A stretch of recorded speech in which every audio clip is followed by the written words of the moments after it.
म्हणे गीता महात्म्य सुरू करूया. सो गीता महात्म्य सांगच्या जयंती माताजी रेडी आसाची. सो हांव मंगलाचरण स्टार्ट करता. हरे कृष्ण. ओम अज्ञानतिमिरान्धस्य ज्ञानाञ्जनशलाकया चक्षुरुन्मिलितं येन तस्मै श्रीगुरुवे नमः. श्रीचैतन्यमनोभीष्टं स्थापितं येन भूतले स्वयं रूपा कदा मह्यं ददाति स्वपदान्तिकं. वन्देऽहं श्रीगुरुः श्रीयुतपदकमलं श्रीगुरून् वैष्णवांश्च श्रीरूपं साग्रजातां सहगणा रघुनाथान्वितं तं सजीवं साद्वैतं सावधूतं परिजनसहितं कृष्णचैतन्यदेवं श्रीराधाकृष्णपादान् सहगणा ललिता श्रीविशाखान्वितांश्च. हे कृष्ण करुणा सिन्धो दीनबन्धो जगत्पते गोपेशा गोपिका कान्ता राधाकान्ता नमोस्तुते. तप्त कांचना गौरांगी राधे वृंदावनेश्वरी वृषभानुसुते देवी प्रणमामि हरिप्रिये. वाञ्छाकल्पतरुभ्यश्च कृपा सिन्धुभ्य एव च पतितानां पावनेभ्यो वैष्णवेभ्यो नमो नमः. जय श्री कृष्ण चैतन्य प्रभु नित्यानंद श्री अद्वैत गदाधर श्रीवासादि गौर भक्त वृंद. हरे कृष्णा कृष्ण कृष्ण हरे हरे हरे राम राम राम हरे हरे. हरे कृष्णा कृष्ण कृष्ण हरे हरे हरे राम राम राम हरे हरे. हरे कृष्णा कृष्ण कृष्ण हरे हरे हरे राम राम राम हरे हरे. हरे कृष्णा. जयंती माताजी तुम्ही रेडी असाव्या. होय माताजी. हा शुभ करायचं. हरे कृष्णा. ओम नमो भगवते वासुदेवाय. श्रीमद् भगवत गीता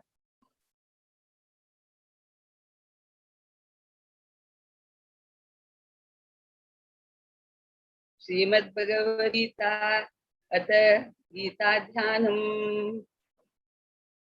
गीताशास्त्रमिदं पुण्यं यः पठेत् यतः पुमान् विष्णोर्पदमवाप्नोति भयशोकादिवर्जितः. गीताध्ययनशीलस्य प्राणायामपरस्य च नैव सन्ति हि पापानि पूर्वजन्मकृतानि च. मलनिर्मोचनं पुंसां जलस्नानं दिने दिने सकृद्गीतामसि स्नानं संसारमलनाशनम्. गीता सुगीता कर्तव्या किमन्ये शास्त्रवित्तरैः या स्वयं पद्मनाभस्य मुखपद्माद् विनिसृता. भारतामृत सर्वस्वं विष्णोर्वक्त्राद् विनिसृतं. गीता गंगोदकं पीत्वा पुनर्जन्म न विद्यते. सर्वोपनिषदो गावो दोग्धा गोपालनन्दनः पार्थो वसः सुधीर्भोक्ता दुग्धं गीतामृतं महम्. एकं शास्त्रं देवकी पुत्र गीतम् एको देवो देवकी पुत्र एव. एको मन्त्रः तस्य नामानि यानि कर्मापेकं तस्य देवस्य सेवा. वसुदेवसुतं देवं कंसचाणूरमर्दनं देवकी परमानन्दं कृष्णं वन्दे जगद्गुरुम्. मूकं करोति वाचालं पङ्गुं लङ्घयति गिरिं यत्कृपातमहं वन्दे परमानन्दमाधवम्. हरे कृष्णा कृष्ण कृष्ण हरे हरे हरे राम राम राम हरे हरे. हरे कृष्णा कृष्ण कृष्ण हरे हरे हरे राम राम राम हरे हरे. हरे कृष्णा. हरे कृष्णा. मस्त मस्त धन्यवाद जयंती माताजी. तुम्ही भारी चंद करून गीता महात्म्य सांगल्या.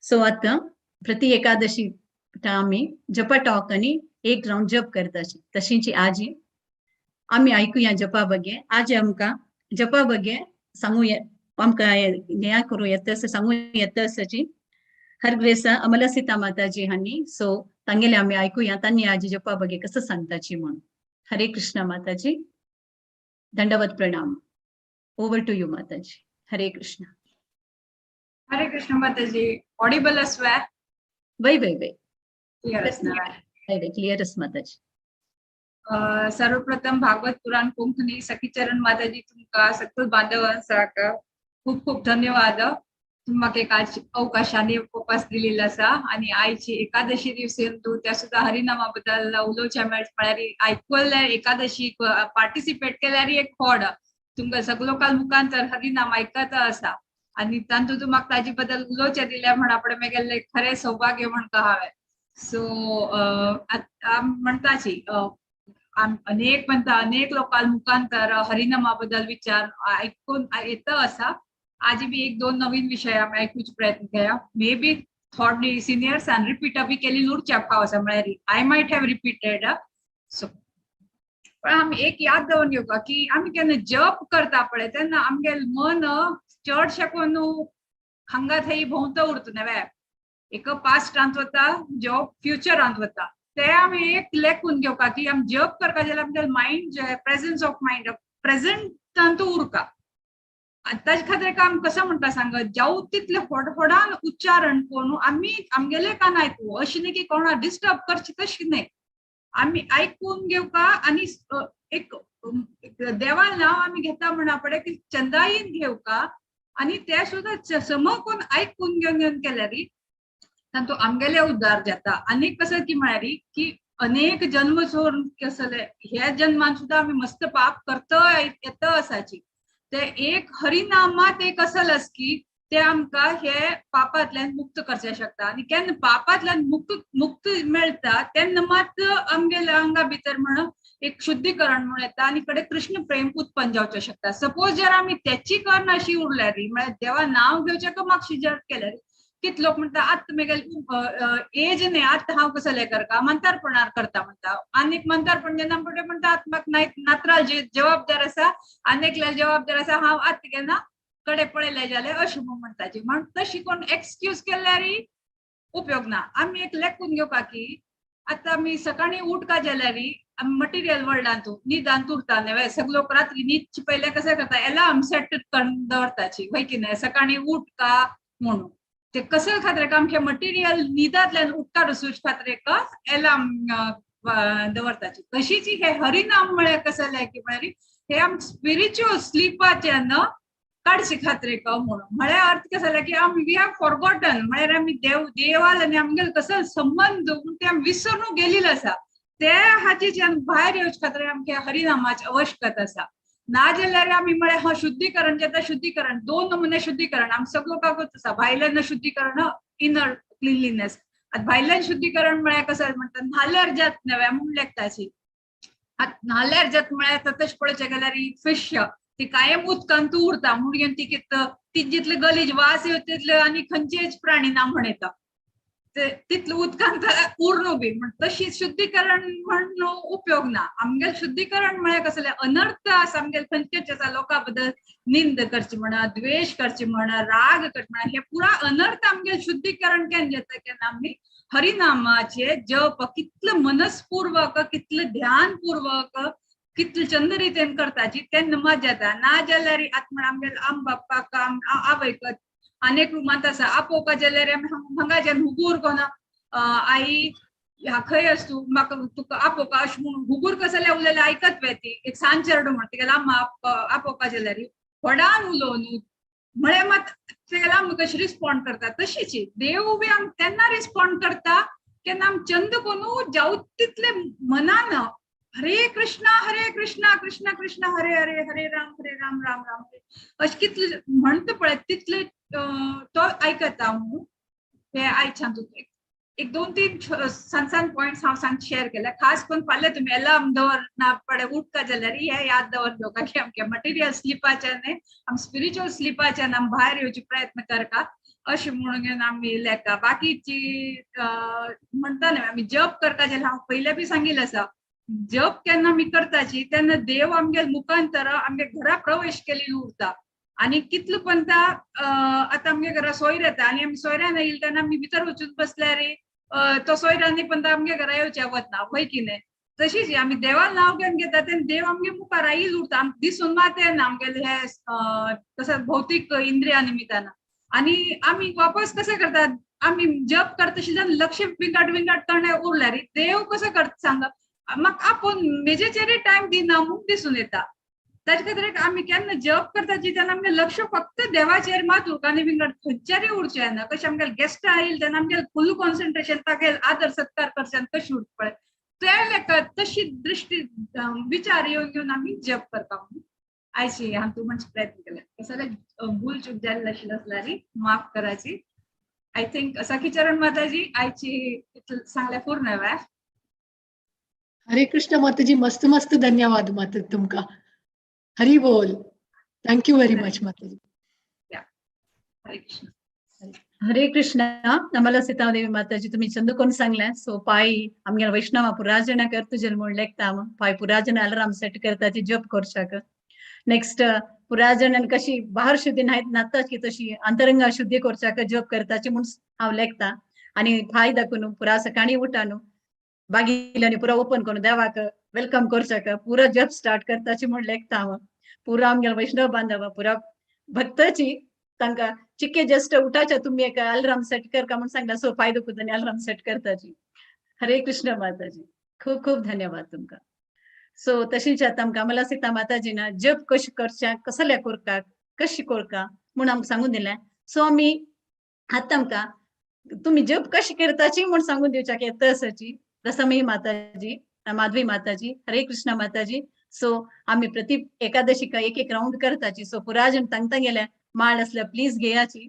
एक राउंड आम्ही आज सकाळ न जाल्यार आता सांजवाळा आम्ही देवाक घरा भितर आपोया तर दिव लावची वेळ जालो सो तशीची हरे कृष्ण रसमयी माधवी माताजी ओवर टू यू मस्त मस्त धन्यवाद प्रणाम आणि म्हाका अवकाश करून दिल्याक ते बी आज एकादशी दिवस मोहिनी एकादशी दिवस हो अशें म्हणटाचे की म्हळ्यार आयचे दिवस कितले आमी चॅन्टिंग करताची अननेसेसरी एकादशी फास्टिंग कसल्या करताचे आमी म्हळ्यार आमी बाकी दिवस आमगे रांदप करचे हे करका ते करका हातूंत बिजी उरताचे आज फास्टिंगान तो दिवसात आमी आमगे देहाक आहार म्हळ्यार भितर इन्नर हाका माताजीन सांगिल्ले तशी हरिनामाचे आहार आमी दिवका जाय तितले हे दिवस आमकां अवकाश हे बेस्ट हे बाकी दिवस 16 राउंड केले रे एकादशी दिवस म्हणटाची 25 राउंड्स करता जास्ती कितले जास्ती तुम्ही करेत म्हण तशें न्हू आमी हे दिवस फास्टिंगा दिवस आमगे आत्माक आमी आहार दिवका ते कशी हरिनामान आमी आता चॅन्टिंग करूया एक राउंड हरे कृष्ण थँक्यू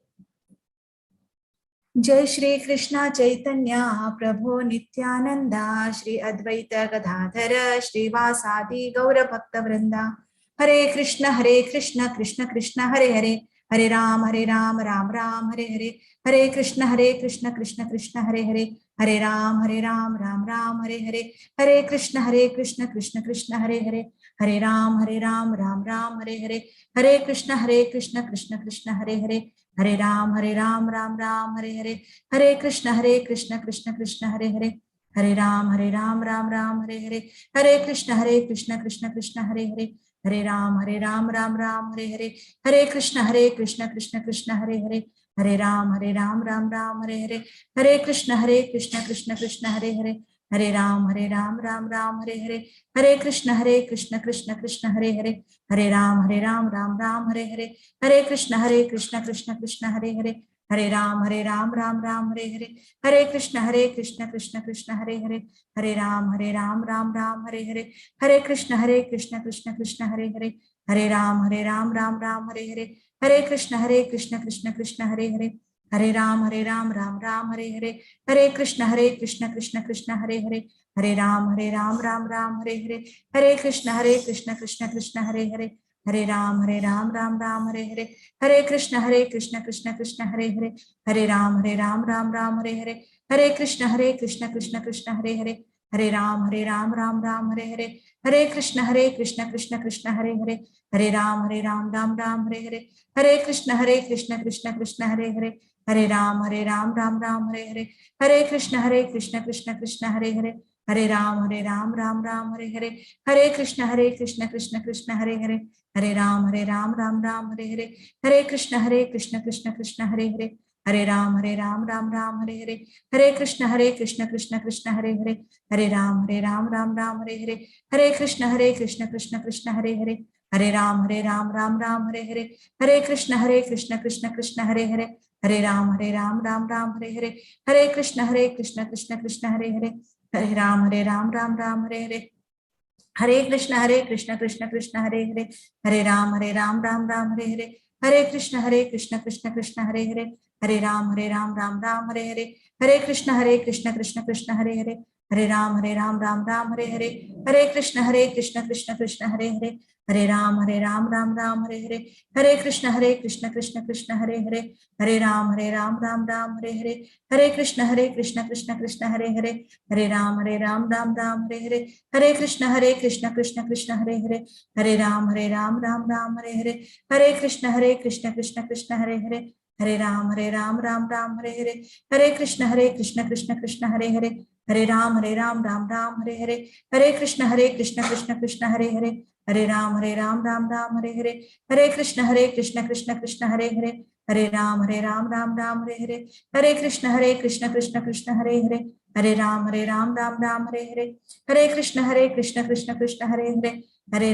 राम राम हरे हरे, हरे कृष्ण कृष्ण कृष्ण हरे हरे, हरे राम राम हरे हरे, हरे कृष्ण कृष्ण कृष्ण हरे हरे, हरे राम राम हरे हरे, हरे कृष्ण कृष्ण कृष्ण हरे हरे, हरे राम राम हरे हरे, हरे कृष्ण कृष्ण कृष्ण हरे हरे, हरे राम राम हरे हरे, हरे कृष्ण कृष्ण कृष्ण हरे हरे, हरे राम राम हरे हरे, हरे कृष्ण कृष्ण कृष्ण हरे हरे, हरे राम राम हरे हरे, हरे कृष्ण कृष्ण कृष्ण हरे हरे, हरे राम राम हरे हरे, हरे कृष्ण कृष्ण कृष्ण हरे हरे, हरे राम राम हरे हरे, हरे कृष्ण कृष्ण कृष्ण हरे हरे, हरे राम राम हरे हरे, हरे कृष्ण कृष्ण कृष्ण हरे हरे, हरे राम राम हरे हरे, हरे कृष्ण कृष्ण कृष्ण हरे हरे, हरे राम राम हरे हरे, हरे कृष्ण कृष्ण कृष्ण हरे हरे, हरे राम राम हरे हरे, हरे कृष्ण कृष्ण कृष्ण हरे हरे, हरे राम राम हरे हरे, हरे कृष्ण कृष्ण कृष्ण हरे हरे, हरे राम राम हरे हरे, हरे कृष्ण कृष्ण कृष्ण हरे हरे, हरे राम राम हरे हरे, हरे कृष्ण कृष्ण कृष्ण हरे हरे, हरे राम राम हरे हरे, हरे कृष्ण कृष्ण कृष्ण हरे हरे, हरे राम राम हरे हरे, हरे कृष्ण कृष्ण कृष्ण हरे हरे, हरे राम राम हरे हरे, हरे कृष्ण कृष्ण कृष्ण हरे हरे, हरे राम राम हरे हरे, हरे कृष्ण कृष्ण कृष्ण हरे हरे, हरे राम राम हरे हरे, हरे कृष्ण कृष्ण कृष्ण हरे हरे, हरे राम राम हरे हरे, हरे कृष्ण कृष्ण कृष्ण हरे हरे, हरे राम राम हरे हरे, हरे कृष्ण कृष्ण कृष्ण हरे हरे, हरे राम राम हरे हरे, हरे कृष्ण कृष्ण कृष्ण हरे हरे, हरे राम राम हरे हरे, हरे कृष्ण कृष्ण कृष्ण हरे हरे, हरे राम राम हरे हरे, हरे कृष्ण कृष्ण कृष्ण हरे हरे, हरे राम राम हरे हरे, हरे कृष्ण कृष्ण कृष्ण हरे हरे, हरे राम राम हरे हरे, हरे कृष्ण कृष्ण कृष्ण हरे हरे, हरे राम राम हरे हरे, हरे कृष्ण कृष्ण कृष्ण हरे हरे, हरे राम राम हरे हरे, हरे कृष्ण कृष्ण कृष्ण हरे हरे, हरे राम राम हरे हरे, हरे कृष्ण कृष्ण कृष्ण हरे हरे, हरे राम राम हरे हरे, हरे कृष्ण कृष्ण कृष्ण हरे हरे, हरे राम राम हरे हरे, हरे कृष्ण कृष्ण कृष्ण हरे हरे, हरे राम राम हरे हरे, हरे कृष्ण कृष्ण कृष्ण हरे हरे, हरे राम राम हरे हरे, हरे कृष्ण कृष्ण कृष्ण हरे हरे, हरे राम राम हरे हरे, हरे कृष्ण कृष्ण कृष्ण हरे हरे, हरे राम राम हरे हरे, हरे कृष्ण कृष्ण कृष्ण हरे हरे, हरे राम राम हरे हरे, हरे कृष्ण कृष्ण कृष्ण हरे हरे, हरे राम राम हरे हरे, हरे कृष्ण कृष्ण कृष्ण हरे हरे, हरे राम राम हरे हरे,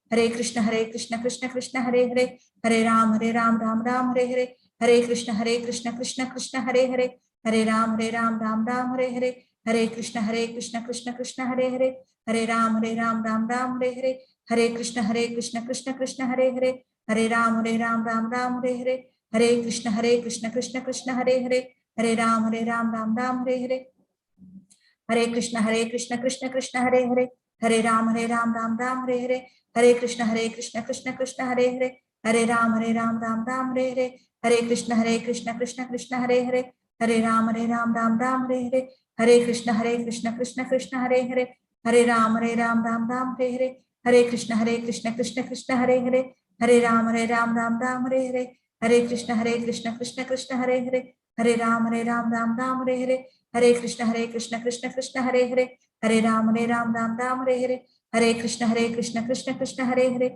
हरे राम राम हरे हरे, हरे कृष्ण कृष्ण कृष्ण हरे हरे, हरे राम राम हरे हरे, हरे कृष्ण कृष्ण कृष्ण हरे हरे, हरे राम राम हरे हरे, हरे कृष्ण कृष्ण कृष्ण हरे हरे, हरे राम राम हरे हरे,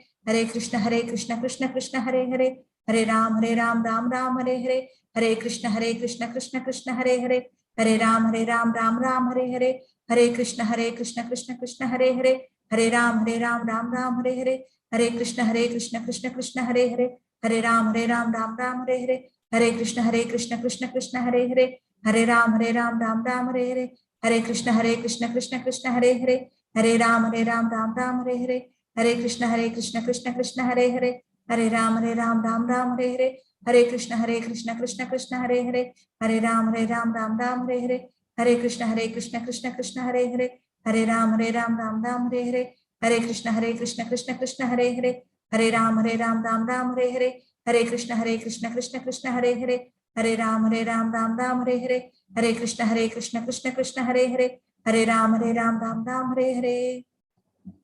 जय श्री कृष्ण चैतन्य प्रभु नित्यानंदा, श्री अद्वैत गदाधर श्रीवासादि गौर भक्त वृंदा। जय श्री कृष्ण चैतन्य प्रभु नित्यानंदा, श्री अद्वैत गदाधर श्रीवासादि गौर भक्त वृंदा। हरे कृष्ण महामंत्र की जय, श्री प्रभुपाद की जय, श्री गुरुदेव की जय, नित्याय सीतना गौर प्रेमानंद। हरि हरि। हरे कृष्णा, मस्त मस्त धन्यवाद रसमयी माधवी माताजी। आमकां भारी खुशी जाल्या, मन आनंद जाले तुमगेलो ಒಟ್ಟು एक राउंड जप करून हांवलेक तमगेलो वैष्णव भक्तां के पुराजन खुशी जाल म्हणलेकता। सो पुराजन शूर कराची पाय दकुन सो आमगेले खूप खूप धन्यवाद, दंडवत प्रणाम रसमयी माताजी तुमकां। हरे धन्यवाद कृष्ण, हरे कृष्ण। सो आमगेल वैष्णव भक्तां कसं म्हणतस म्हण आमगेल भगवत पुराण कोंकणी टिमांनी मस्त टियां केला, ग्रुप केला चांटिंगाचे 4-5 ग्रुप असाचे इंडियात, 4-5 ग्रुप एक इंटरनॅशनल ग्रुप असा। सो तुमगेल कोणी धू जावं पूत जावं भायर असले कोणी रिलेटिव्ह भायर असले तांकां सांगाची, ते ग्रुपा जॉईन जायाची, एवरी डे चांट कराची, मना मस्त खुशी जाता। एक हांव करतास असो त्या निमित्त हांव तुमकां सांगता आसची आमकां इतलो आमकां हांणी अवकाश दिला भगवत पुराणा कोंकणी टिमांनी, ताजी सदो उपयोग करून घेयाची। पुराजन एवरी डे सांगाची, एक राउंड चड टाइम लागना, 5 to 7 मिनिट्स लागता, खंयच्यांक आमी टाइम काडताची। सो एक राउंड करचे स्टार्ट करात, ताजी एक रूच पळयाची, कृष्णाल नांव सांगून कितले हें जाता म्हण मागीर तूं मिस होवनाची, मागीर एलराम सेट नाका आम्हाला सीता माता सांगल्या म्हण कसं नाही सेट नाका तुमकां, आपापी तुम्ही उठयताची आनी शूर करताची। सो तुमगेल्या पुराजना विनंती करता हांव तो पाय दकुन ग्रुपा जॉईन जायाची, सुमार ग्रुप आसाची। मुरलीधर चरण प्रभुची का सखी चरण माताजी का कॉन्टॅक्ट कराची, तांणी तुमकां गायडन्स दिताची। हरे कृष्ण। सो आमी आयचे भगवद्गीता पारायणाक शूर करुया। सो हरे कृष्ण। फर्स्ट अध्याय अर्जुन विषाद योग संगोक यत्तसची श्लोक 1 to 5 मेराकिनी 6 to 19 Arjuna Rao 20 to 32 श्यामला माताजी 36 to 46 स्वाति कामत माताजी। पुराजन रेडी असत ना? मेरा गुंडी हाँ स्टार्ट करे माँ। हरे कृष्णा। ओम नमो भगवते वासुदेवाय, ओम नमो भगवते वासुदेवाय, ओम नमो भगवते वासुदेवाय। अथ श्रीमद् भगवद्गीता प्रथमोऽध्यायः। धृतराष्ट्र उवाच धर्मक्षेत्रे कुरुक्षेत्रे समवेतायुयुत्सवः मामका पाण्डवाश्चैव किमकुर्वत सञ्जय सञ्जय उवाच दृष्ट्वा तु पाण्डवानीकं व्यूढं दुर्योधनस्तदा आचार्यम् उपसंगम्य राजा वचनमब्रवीत् पश्यैतां पाण्डुपुत्राणाम् आचार्यमहतीं जम्मूं व्यूढां द्रुपदपुत्रेण अवशिष्येन धीमता अत्र शूरा महेश्वासा भीमार्जुनसमायुधि युयुधानो विराटश्च द्रुपदश्च महारथः दृष्टकेतुश्चेकितानः काशीराजश्च वीर्यवान् पुरुजित् कुन्तिभोजश्च शैब्यश्च नरपुङ्गवा। हरे कृष्णा। युधामन्युश्च विक्रान्त उत्तमौजाश्च वीर्यवान् सौभद्रो द्रौपदेयाश्च सर्व एव महारथाः अस्माकं तु विशिष्टाये तानि बोधद्विजोत्तमा नायका मम सैन्यस्य सैन्यार्थं तान् ब्रवीमि ते भवान् भीष्मश्च कर्णश्च कृपश्च समितिञ्जयः अश्वत्थामा विकर्णश्च सौमदत्तिस्तथैव च अन्ये च बहवः शूरा मदर्थे त्यक्तजीविताः नानाशस्त्रप्रहरणाः सर्वे युद्धविशारदाः अपर्याप्तं तदस्माकं बलं भीष्माभिरक्षितं पर्याप्तं त्विदमेतेषां बलं भीमाभिरक्षितम् अयनेषु च सर्वेषु यथा भागमवस्थिताः भीष्ममेवाभिरक्षन्तु भवन्तः सर्व एव हि तस्य सञ्जनयन् हर्षं कुरुवृद्धः पितामहः सिंहनादं विनद्योच्चैः शङ्खं दद्मो प्रतापवान् ततः शङ्काश्च भैर्यश्च पणवानकगोमुखाः सहसैवाभ्यहन्यन्तः सशब्दस्तु मुलोऽभवत् ततः श्वेतैर्हरैर्युक्ते महति स्यन्दने स्थितौ माधवः पाण्डवश्चैव दिव्यौ शङ्खौ प्रदत्मतुः पाञ्चजन्यं ऋषिकेशो देवदत्तं धनञ्जय पौण्ड्रं दद्मो महाशङ्खं भीमकर्म वृकोदरः अनन्तविजयं राजा कुन्तीपुत्रो युधिष्ठिरः नकुलः सहदेवश्च सुघोषमणिपुष्पकौ काश्यश्च परमेश्वासः शिखण्डी च महारथः धृष्टद्युम्नो विराटश्च सात्यकिश्च पराजितः द्रुपदो द्रौपदेयाश्च सर्वशः पृथ्वीपते सौभद्रश्च महाबाहु शङ्खान् दद्मुः पृथक् पृथक् सघोषोधार्तराष्ट्राणां हृदयानि व्यदारयत् नभश्च पृथिवीं चैव तुमुलोऽभ्यनुनादयन् अथ व्यवस्थितान् दृष्ट्वा धार्तराष्ट्रान् कपिध्वजः प्रवृत्ते शस्त्रसम्पाते धनुरुद्यम्य पाण्डवः ऋषिकेशं तदा वाक्यम् इदमाह महीपते अर्जुन उवाच सेनयोरुभयोर्मध्ये रथं स्थापय मेच्युता यावदेतान् निरीक्ष्यहं योद्धुकामानवस्थितान् कर्मया सह योद्धव्यम् अस्मिन् रणसमुद्यमे योत्स्यमानानवेक्षेऽहं ययेतेऽत्र समागताः धार्तराष्ट्रस्य दुर्बुद्धे युद्धे प्रियचिकीर्षवः संजय उवाच एवमुक्तो ऋषिकेशो गुडाकेशेन भारत सेनयोरुभयोर्मध्ये स्थापयित्वा रथोत्तमम् भीष्मद्रोण प्रमुखतः सर्वेषां च महीक्षिताम् उवाच पार्थ पश्चेतान् समवेतान् कुरूनिति तत्र पश्यत् स्थितान् पार्थ पितृनता पितामहान् आचार्यान् मातुलान् धार्तॄन् पुत्रान् पौत्रान् सखींस्तथा श्वशुरान् सुहृदश्चैव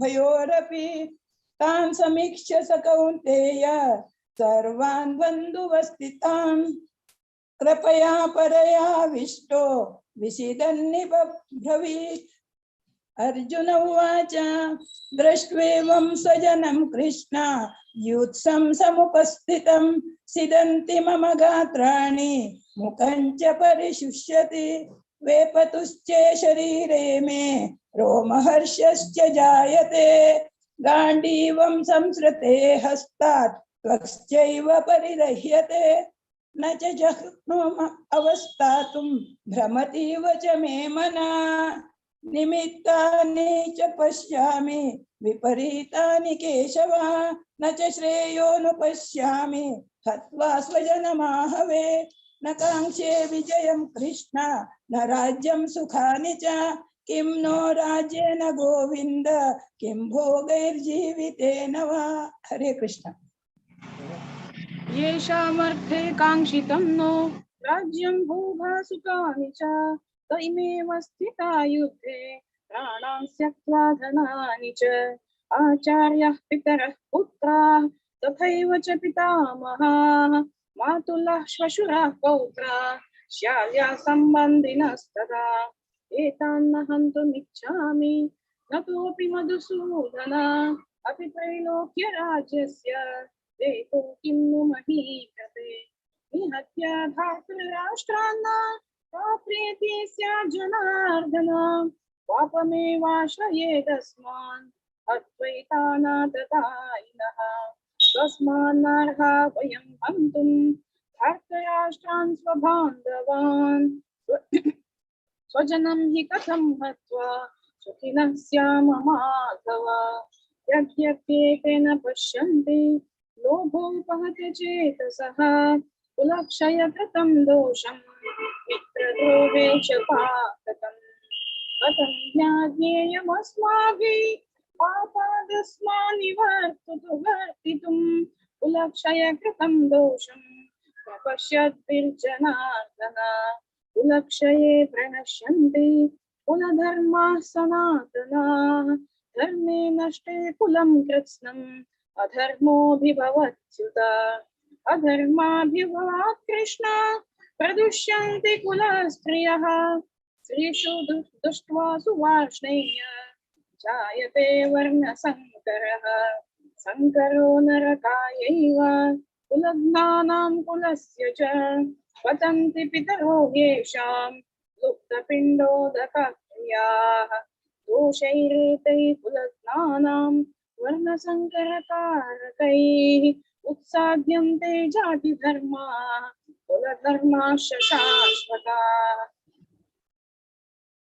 उत्सन्ना कुलधर्माणां मनुष्याणां जनार्दन नरके नियतं वासो भवतीत्यनुशुश्रुमा अहो बत महत्पापं कर्तुं व्यवसिता वयं यद्राज्यसुखलोभेन हन्तुं स्वजनमुद्यताः यदि मामप्रतीकारम् अशस्त्रं शस्त्रपाणयः धार्तराष्ट्रार्हणेन तन्मे क्षेमतरं भवेत्।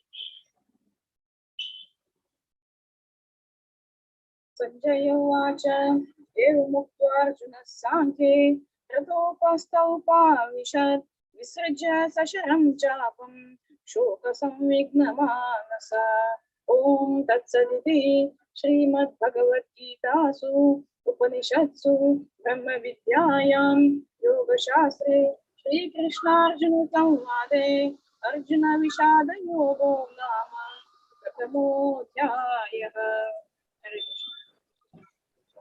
हरे कृष्ण हरि बोल हरि बोल हरि बोल पुराजनन भारी चंदकोन वजिला अशी प्रति एकादशी येयाची, अशी तुमगेर सेव दियाची, आमकां श्रवण करच्याक मोका दियाची.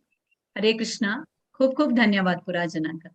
आता मी सेकंड चॅप्टर वचा सांख्य योग.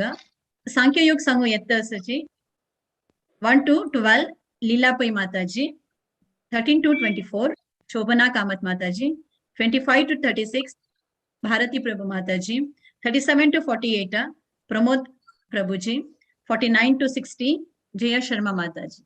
पुराजन रेडी सचवा. हरे कृष्णा. हाँ हरे कृष्णा. हाँ हरे कृष्णा. ओम श्री परमात्मने नमः. अथ द्वितीयोऽध्यायः सांख्ययोगः. संजय उवाच तं तथा कृपयाविष्टम् अश्रुपूर्णाकुलेक्षणं विषीदन्तमिदं वाक्यम् उवाच मधुसूदन. श्रीभगवानुवाच कुतस्त्वां कश्मलमिदं विषमे समुपस्थितम् अनार्यजुष्टम् अस्वर्ग्यम् अकीर्तिकरमर्जुन. क्लैप्यम् आस्मगमः पार्थ नैतत्त्वय्युपपद्यते. क्षुद्रं हृदय दौर्बल्यं त्यक्तोत्तिष्ठ परन्तप. अर्जुन उवाच कथं भीष्ममहं संख्ये द्रोणं च मधुसूदन. इषुभिः प्रतियोत्स्यामि पूजार्हा वरिसूदन. गुरून् हत्वानि महानुभावान् श्रेयो भोक्तुं वैक्ष्णमपीह लोके. हत्वार्थकामांस्तु गुरूनिहैव भुञ्जीय भोगान् रुधिरप्रदिग्धान्. न चैतद्विघ्नः कतरन्नो गरीयो यद्वा जयेम यदि वा नो जयेयुः. यानेव हत्वा न जिजीविषाम तेव स्थिताः प्रमुखे धार्तराष्ट्रा. कार्पण्यदोषोपहत स्वभाव पृच्छामि त्वां धर्मसम्मूढ चेताः. यच्छ्रेयस्यानिश्चितं ब्रूहि तन्मे शिष्यस्तेऽहं शाधि मां त्वां प्रसन्नम्. नहि प्रपश्यामि ममापनुद्यात् यच्चोकमुच्चोषणमिन्द्रियाणाम्. अवाप्य भूमा वसपत्नं वृद्धं राज्यं सुराणामपि चाधिपत्यम्. संजय उवाच एवमुक्त्वा ऋषिकेशं गुडाकेश परन्तप. न योत्स्य इति गोविन्दम् उक्त्वा तूष्णीं बभूवः. तमुवाच ऋषिकेश प्रहसन्निम भारत. सेनयोरुभयोर्मध्ये विषीदन्तमिदं वचः. श्रीभगवानुवाच अशोचानन्मशोचस्त्वं प्रज्ञावादांश भाषसे.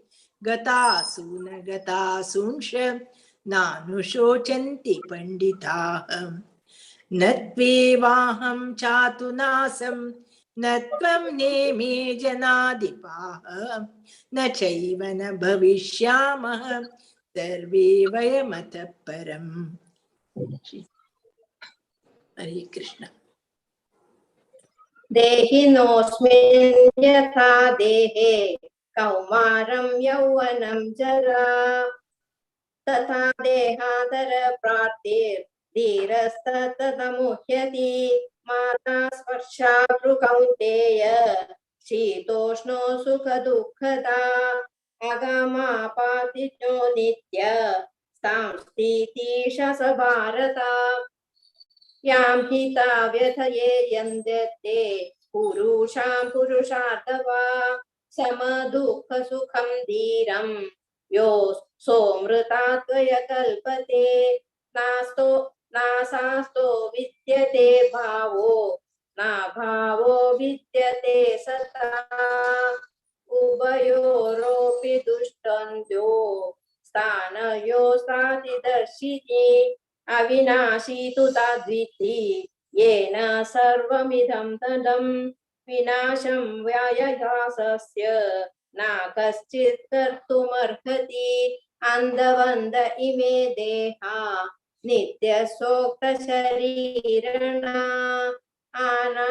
अनाशिनो प्रमेयस्य तस्मादुध्यास भारत या एतं वेति हन्तारं या चैनं मन्यते हितम् उभौ तौ न विजानीतो नायं हन्ति न हन्यते न जायते ह्रियते वा कदाचित् नायं भूत्वा भविता वा न भूयम् अजो नित्यं शशाययो पुराणो न हन्यते हन्यमाने शरीरे वेदा विनाशिनं नित्यं या एतं जन्ममाव्ययम् कथं सा पुरुषा पार्थ कं घातायति हन्तिकम् वासांसि जीर्णाति यथा विहाय नावानि ग्रहाणि नरोपराति तथा शरीराणि विहाय जीर्ण नन्याति न संयाति नवाति देहि नैनं चिन्तति शस्त्राणि नैनं दहन्ति पावका न चैनं क्लेदयन्तको न शोषयति मारुता अचिन्त्यो योमदाहेया मा क्लेद्यो शेष एव या नित्य सर्वगता स्थाणु प्रचलोऽयं सनातनम्।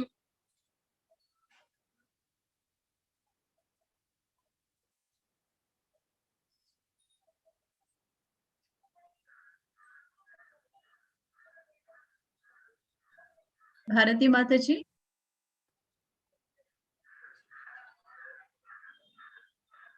की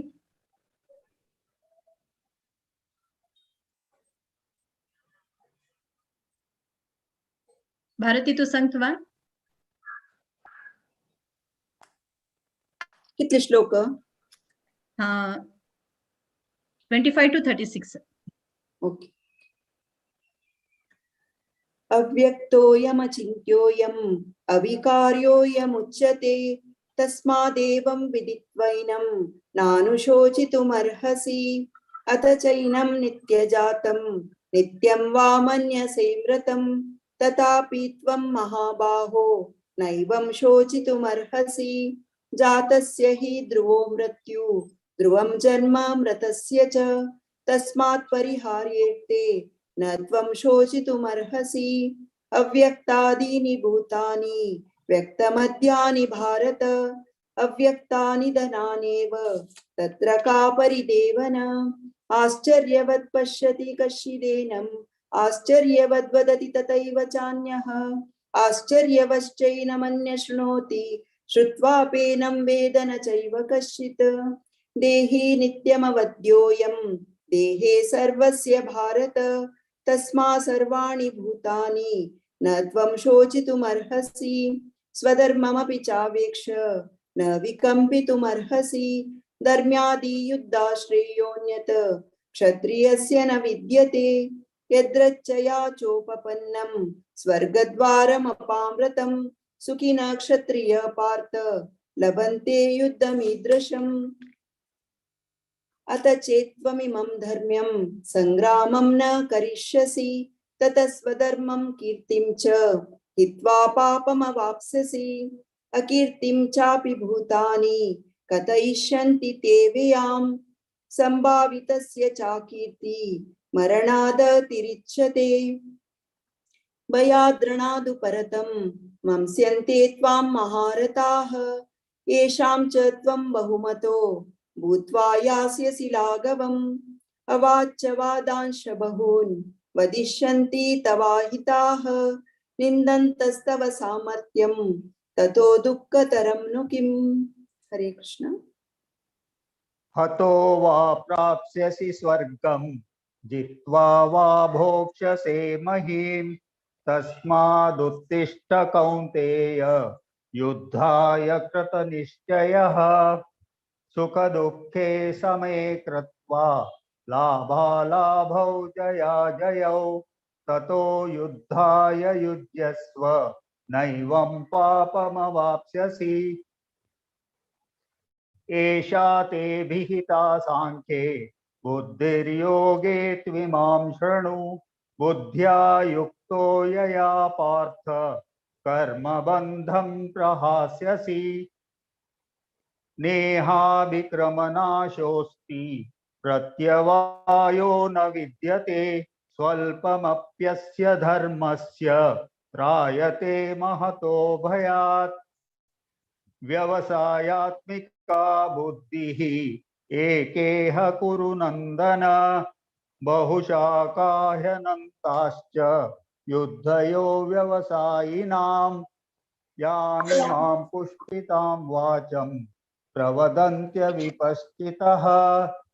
वेदवादरथाः पार्थ नान्यदस्तीति वादिनः।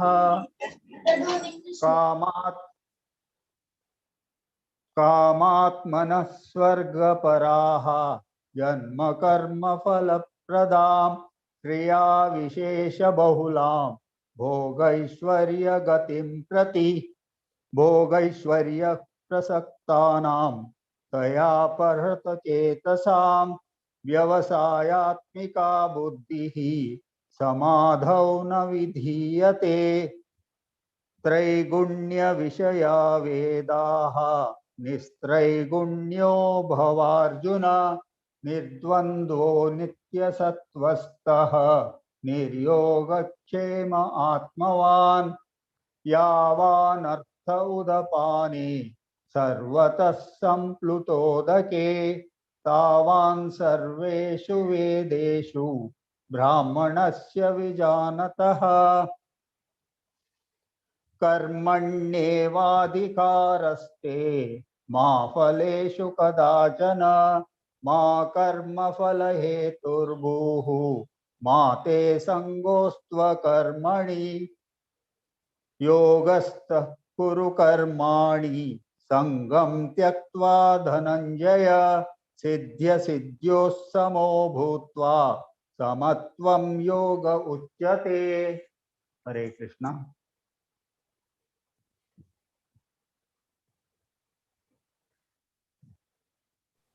माताजी तुम्ही म्यूटर असाची. जय माता, जय श्री माताजी तुम्ही म्यूटर असाची. आता एक पडतवा. दूरेण हव्यरं कर्म बुद्धियोगा धनञ्जया। बुद्धौ शरणमन्येच्छा कृपणा फलहेतवा। बुद्धियुक्तो जहातीह उभे सुकृत दुष्कृते। तस्मात् योगाय युज्यस्व योगकर्मसु कौशलम्। कर्मजं बुद्धियुक्ता हि फलं त्वच्चामनीषणाम्। जन्मबन्ध विनिर्मुक्ता पदं गच्छन्ति नामव्ययम्।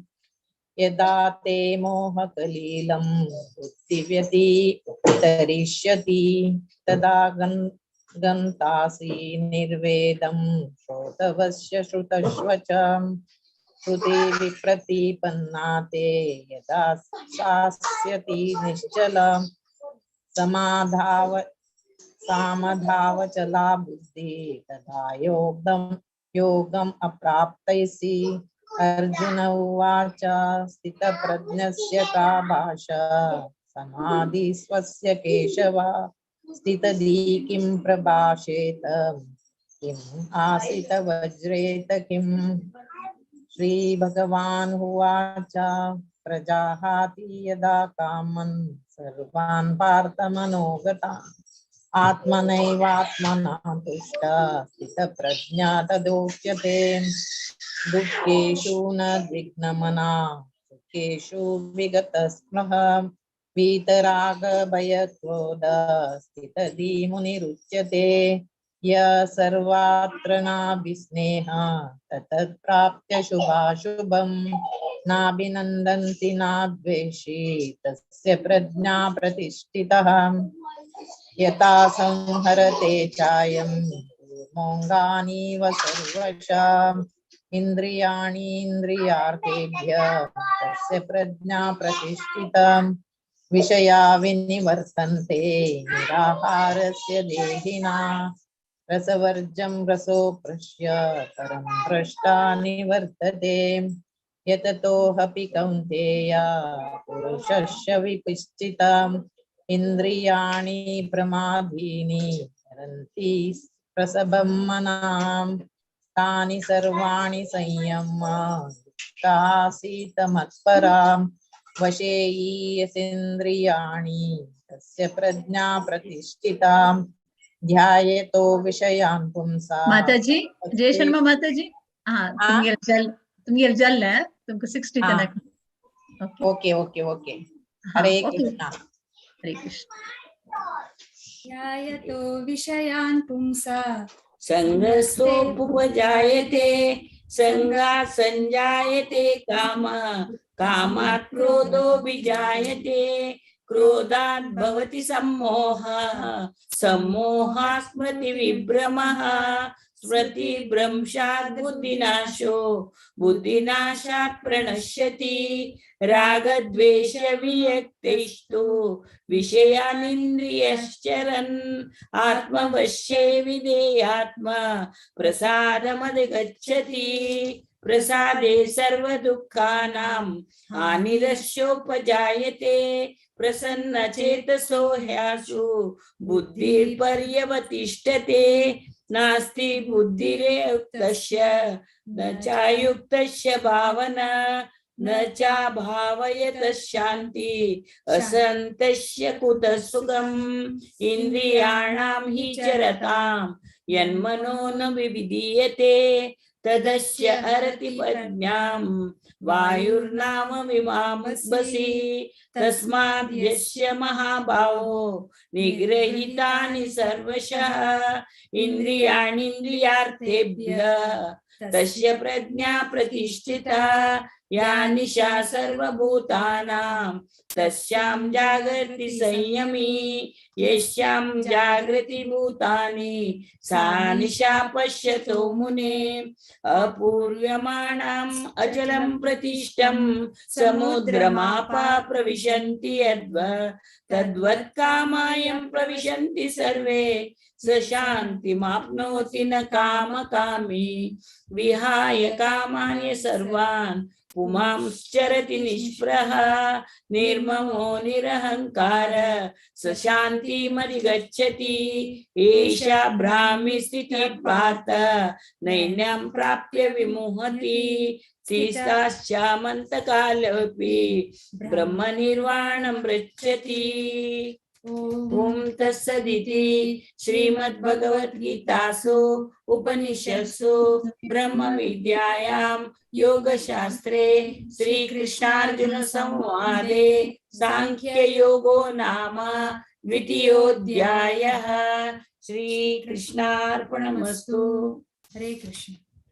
हरे कृष्ण हरे कृष्ण गौरी भट माताजी सॉरी तुम्हाला नाव सांगणी विसरली So, मಕ್ಕಳು ಕಾಶಿಲ್ಲ 16 72 ಶ್ಲೋಕಾಸ್ madam sorry extremely sorry Gauri Mataji sorry राजन नन भारी चंद कोण सांगला एकदम स्पष्ट रूपार सांगला खूप धन्यवाद हरे कृष्ण नेक्स्ट आता थर्ड चॅप्टर सांगू वचामी यता सची कर्मयोग सो 1 to 12 माया अरविंद माताजी 13 to 24 स्फूर्ति पै माताजी 25 to 36 मीना मल्ल्या माताजी 37 to 43 रश्मि भट माताजी हरे कृष्णा राजन रेड्डी असनमा माया माताजी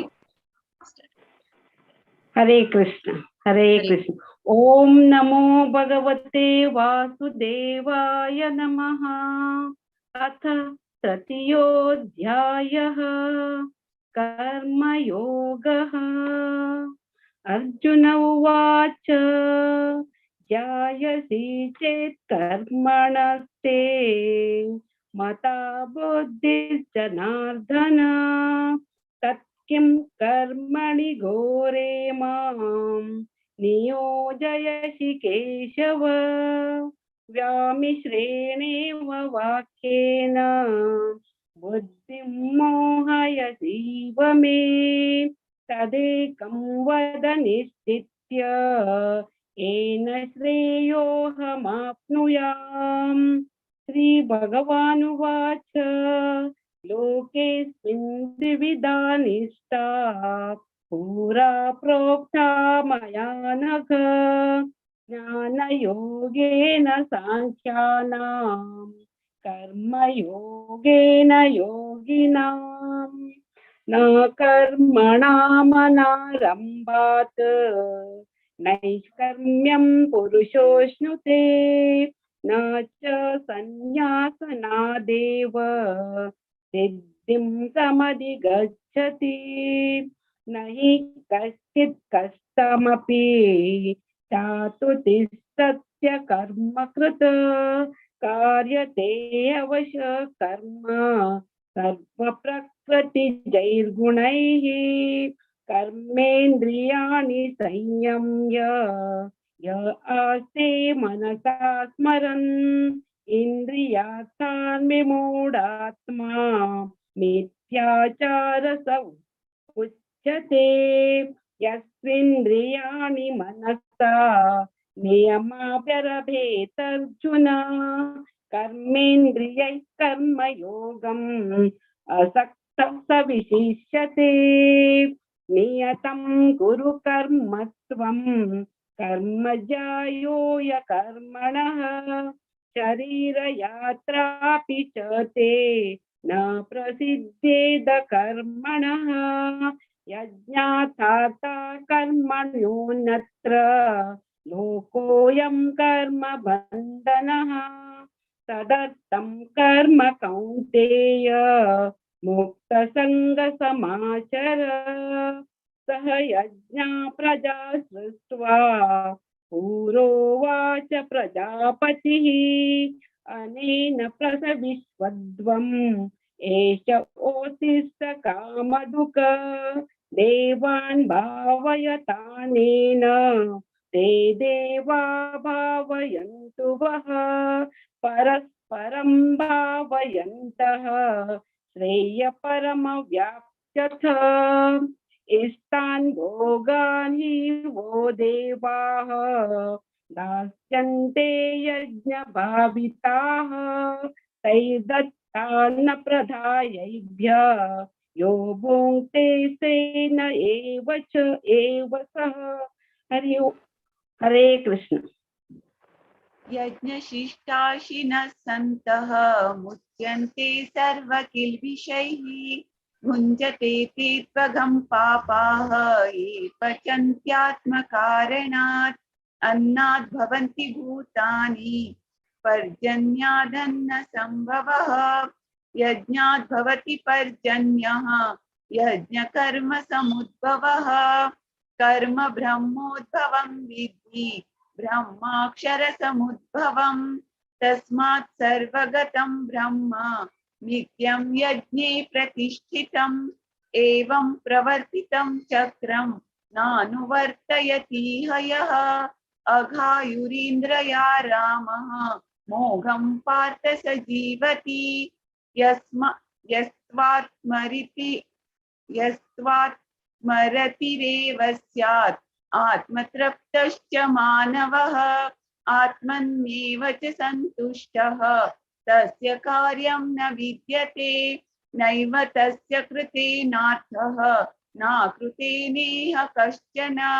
न चास्य सर्वभूतेषु कश्चिदर्थव्यपाश्रयः। तस्मादसक्त सततं कार्यं कर्म समाचर। असक्तो ह्याचरन् कर्म परमाप्नोति पूरुषः। कर्मण्येव हि संसिद्धिम् आस्थिता जनकादयः। लोकसङ्ग्रहमेवापि सम्पश्यन् कर्तुमर्हसि। यद्यदाचरति श्रेष्ठः तत्तदेवेतरो जनः। स यत्प्रमाणं कुरुते लोकस्तदनुवर्तते। न मे पार्थास्ति कर्तव्यं त्रिषु लोकेषु किञ्चन। नानवाप्तमवाप्तव्यं वर्त एव च कर्मणि। यदि ह्ययं न वर्तेयं जातु कर्मण्यतन्द्रितः मम वर्तानुवर्तन्ते मनुष्या पार्थ सर्वशः उत्सिदेयुरिमे लोकाः न कुर्यां कर्म चेदहं शङ्करस्य च कर्ता स्याम् उपहन्यामि मां प्रजाः। हरे कृष्ण। हरे कृष्णा। सक्ता कर्मण्य विद्वांसो यथा कुर्वन्ति भारत कुर्याद्विदांस्तथा सक्ता चिकीर्षुर्लोक संग्रहं न बुद्धिभेदं जनयेत् अज्ञानां कर्म संगिनां जोषयेत् सर्वकर्माणि विद्वान् युक्त समाचरन् प्रकृते क्रियमाणानि गुणे कर्माणि सर्वशः अहंकार विमूढात्मा कर्ताहमिति मन्यते तत्त्ववित्तु महाबाहो गुणकर्मा विभागयोः गुणागुणेषु वर्तन्त इति मत्वा न सज्जते प्रकृतेर्गुणसम्मूढाः सज्जन्ते गुणकर्मसु तान कृष्णविदो मंदान् कृष्णविन्न विचालयेत् मयि सर्वाणि कर्माणि सन्न्यस्याध्यात्मचेतसा निराशीर्निर्ममो भूत्वा युध्यस्व विगतज्वरः ये मे मतमिदं नित्यं मनुतिष्ठन्ति मानवः श्रद्धावन्तो न सूयन्तो मुच्यन्ते तेऽपि कर्मभिः ये त्वे तदभ्यसूयन्तो नानुतिष्ठन्ति मे मतम् सर्वज्ञानविमूढान् स्तान् विद्धि नष्टान् चेतसः सदृशं चेष्टते स्वस्त्या प्रकृतेर्ज्ञानवानपि प्रकृतिं यान्ति भूतानि निग्रह किं करिष्यति इन्द्रियास्येन्द्रियार्थे रागद्वेषौ व्यवस्थितौ तयोर्न वशमागच्छेत् तौ ह्यस्य परिपन्थिनौ श्रेयान् स्वधर्मो विगुणः परधर्मात् स्वनुष्ठितात् स्वधर्मे निधनं श्रेयः परधर्मो भयावहः। अर्जुन उवाच अत केन प्रयुक्तोऽयं पापं चरति पूरुषः अनिच्छन्नपि वार्ष्णेया बलादिव नियोजितः। हरे कृष्ण। श्रीभगवानुवाच काम एष क्रोध एष रजो गुणसमुद्भवः महाशनो महापाप्मा विद्येनमिह वैरिणम् धूम्रेणाव्रियते वह्निः यथादर्शो मलेन च यथोल्बेनाव्रतो गर्भः तथा तेनादमाव्रतम् आवृत्तं ज्ञानमेतेन ज्ञानिनो नैत्य वैरिणा कामरूपेण कौन्तेय दुष्पोरेणानलेन च इन्द्रियाणि मनोबुद्धि अस्याधिष्ठानमुच्यते एतैर्विमोहयत्येष ज्ञानमावृत्य देहिनम् तस्मात् त्वमिन्द्रियाणाद्यौ नियमैर्भरतर्षभ पाप्नानं प्रजहीहेनं ज्ञानविज्ञाननाशनम् इन्द्रियाणि पराण्याहुः इन्द्रियेभ्यः परं मनः मनस्तु परा बुद्धिः यो बुद्धे परतस्तु सः एवं बुद्धे परं बुद्ध्वा संस्तुभ्यात्मानमात्मना जहि शत्रुं महाभावो कामरूपं दुरासदम्। ॐ तत्सत् इति श्रीमद्भगवद्गीतासु उपनिषत्सु ब्रह्मविद्यायां योगशास्त्रे श्रीकृष्णार्जुनसंवादे कर्मयोगो नाम तृतीयोऽध्यायः। हरे कृष्ण।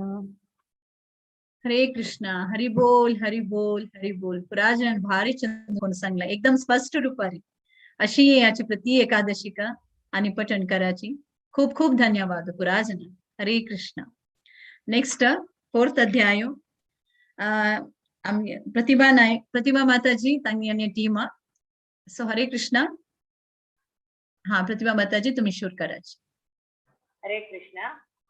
आज 4 अध्याय वाचकाची 1 to 2 प्रवीक पै, 3 to 6 प्रजर्षणे, 7 to 8 लहरी पै, 9 to 12 सौभाग्य पै, 13 to 21 Panchami Pai, 22 to 30 Shrikala Pai, 31 to 36 Vaishnavi Shenoi, 37 to 42 अच्युत राय नायक. अथ चतुर्थोऽध्यायः ज्ञानयोगः. श्री भगवान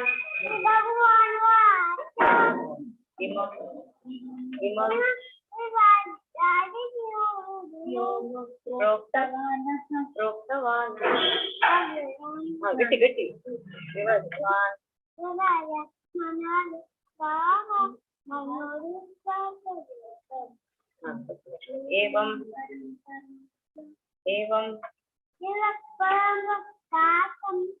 एवं इमं राजर्षयो विदुः सकाले नेह महता योगो नष्टः परन्तप.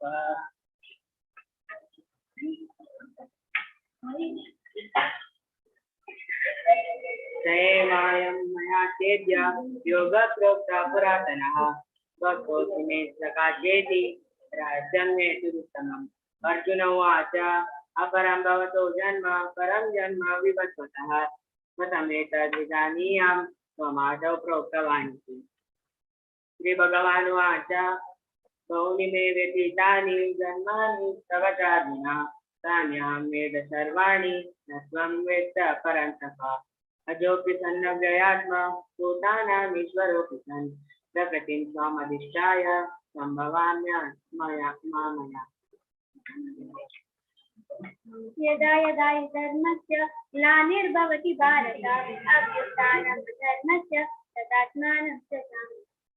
परित्राणाय साधूनां विनाशाय च दुष्कृतां धर्मसंस्थापनार्थाय भवामि सुते.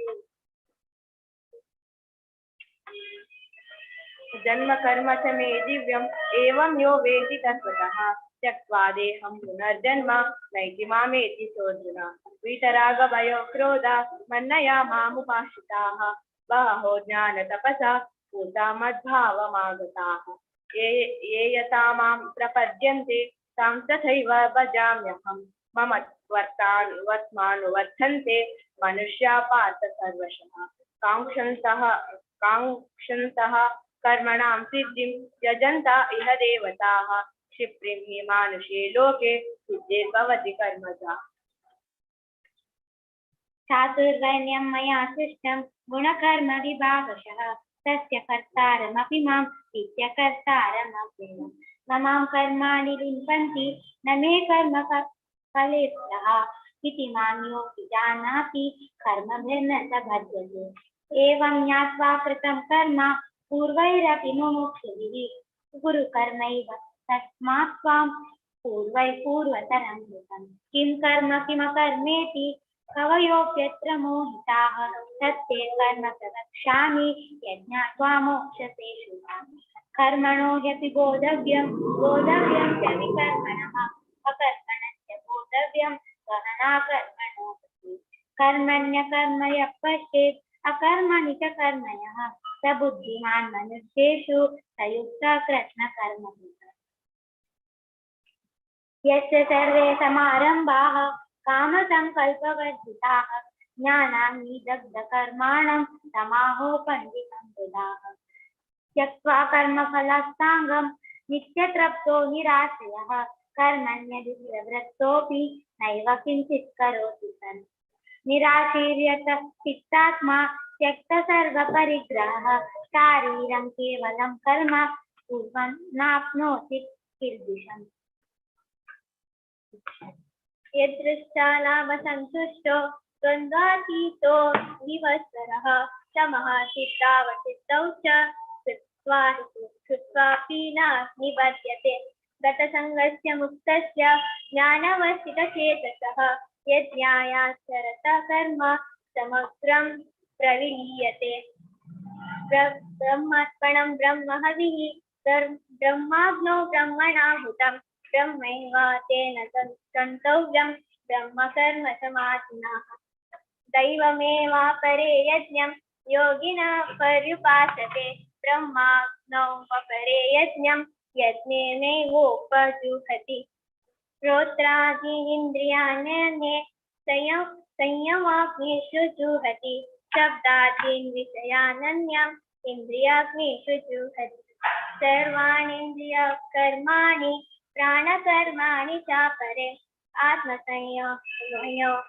आत्मसंयमया योगाग्नो जुहति ज्ञानदीपिते द्रव्यज्ञा तपो यज्ञ योगयज्ञ तथा परे स्वाध्यायज्ञ ज्ञानयज्ञ च यतः संस्थितव्रताः अपाने जुहिते प्राणं प्राणे प्राणं तथा परे प्राणापानगतिरुद्ध्वा प्राणायामपरायणाः अपरे नियताहार प्राणेषु जुहति सर्वेभ्य ते यज्ञविदो यज्ञक्षि सकलमताः हरे कृष्णा यज्ञशिष्टामृतभुजौ यान्ति ब्रह्म सनातनं नायं लोकोऽस्य यज्ञस्य कुतोऽन्य गुरु सत्तमः एवं बहुविधा यज्ञा वितता ब्रह्मणो मुखे कर्मजान् विद्दितान् सर्वान् एवं ज्ञात्वा विमोक्षति श्रेयानिन्द्रियम ज्ञानयज्ञा परन्तप सर्वं कर्म किलं पार्थ ज्ञाने परिसमाप्यते तद्विद्धि प्रणिपातेन परिप्रश्नेन सेवया उपद्यक्ष्यन्ति ते ज्ञानं ज्ञानिनस्तद्वदर्शिनः यज्ञात्वान पुनर्मोहम् एवं यास्यसि पाण्डव येन भूतान्यशेषेण दृश्यस्यात्मा न्यदोऽस्मै अपि चेतसि पापेभ्यः सर्वेभ्यः पापकृत्तमः सर्वं ज्ञानप्लवेनैव व्रजिनं सन्तरिष्यति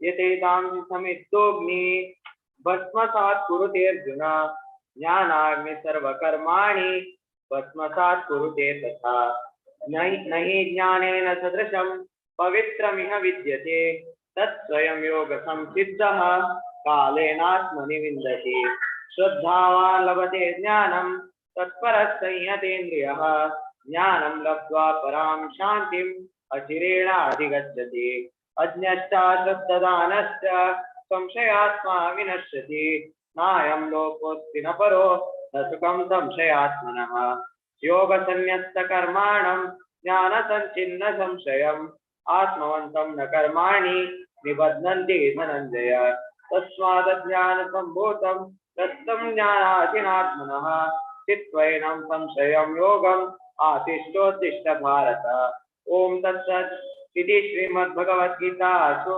उपनिषत्सु ब्रह्म विद्यायां योगशास्त्रे श्रीकृष्णार्जुन संवादे ज्ञान कर्म संन्यास योगो नाम चतुर्थोऽध्यायः।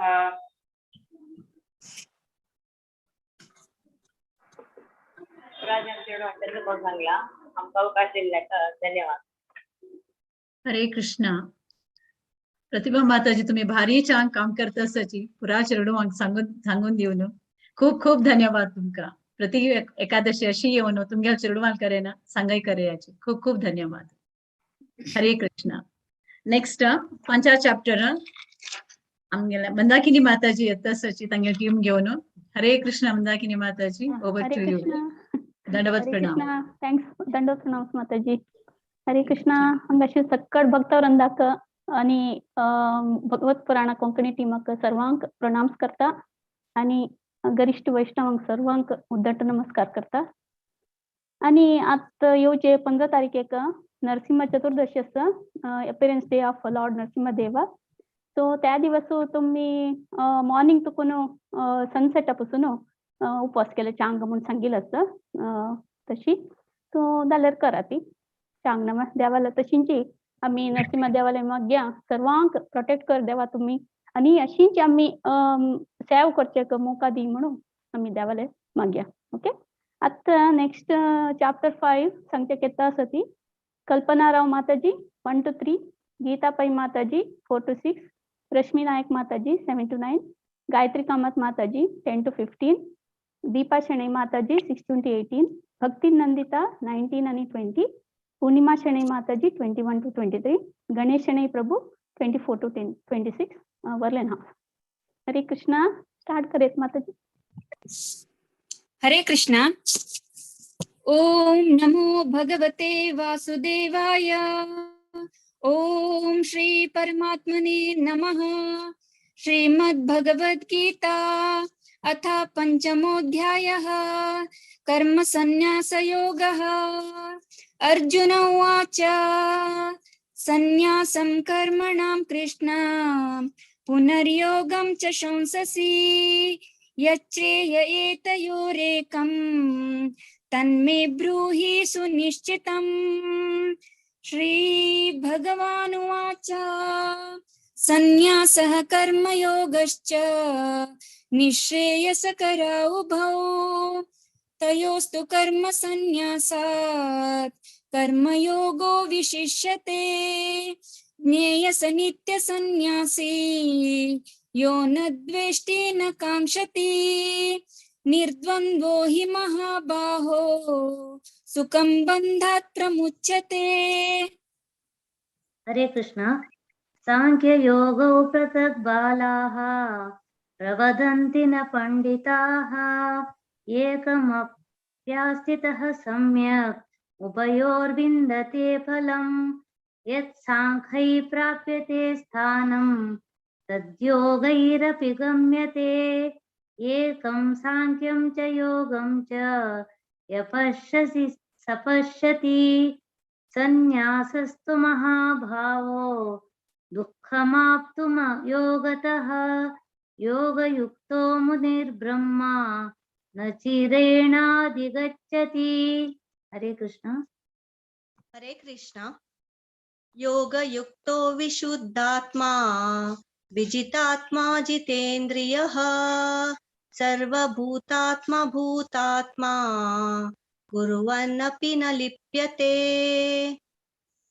नैव किञ्चित् करोमीति युक्तो मन्येत तत्त्ववित् पश्यन् शृण्वन् स्पृशन् जिघ्रन् अश्नन् गच्छन् स्वपन् स्वसन् प्रलपन् विसृजन् गृह्णन् उन्मिषन् निमिषन्नपि इन्द्रियाणीन्द्रियार्थेषु वर्तन्त इति धारयन्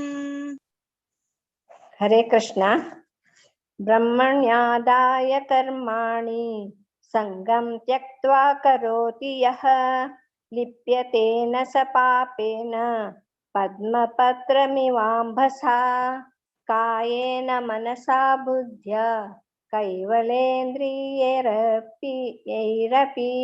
योगी न कर्म कुर्वन्ति संगं त्यक्त्वात्मशुद्धये युक्तः कर्मफलं त्यक्त्वा शान्तिमाप्नोति नैष्ठिकीम् आयुक्तः कामकारेण फले सक्तो निबध्यते सर्वकर्माणि मनसा सन्न्यस्यास्ते सुखं वशी नवद्वारे पुरे देहि नैव कुर्वन्न कारयन् न कर्तृत्वं न कर्माणि लोकस्य सृजति प्रभुः न कर्मफलसंयोगं स्वभावस्तु प्रवर्तते नादत्ते कस्यचित् पापं न चैव सुकृतं विभु अज्ञानेनावृतं ज्ञानं तेन मुह्यन्ति जन्तवः।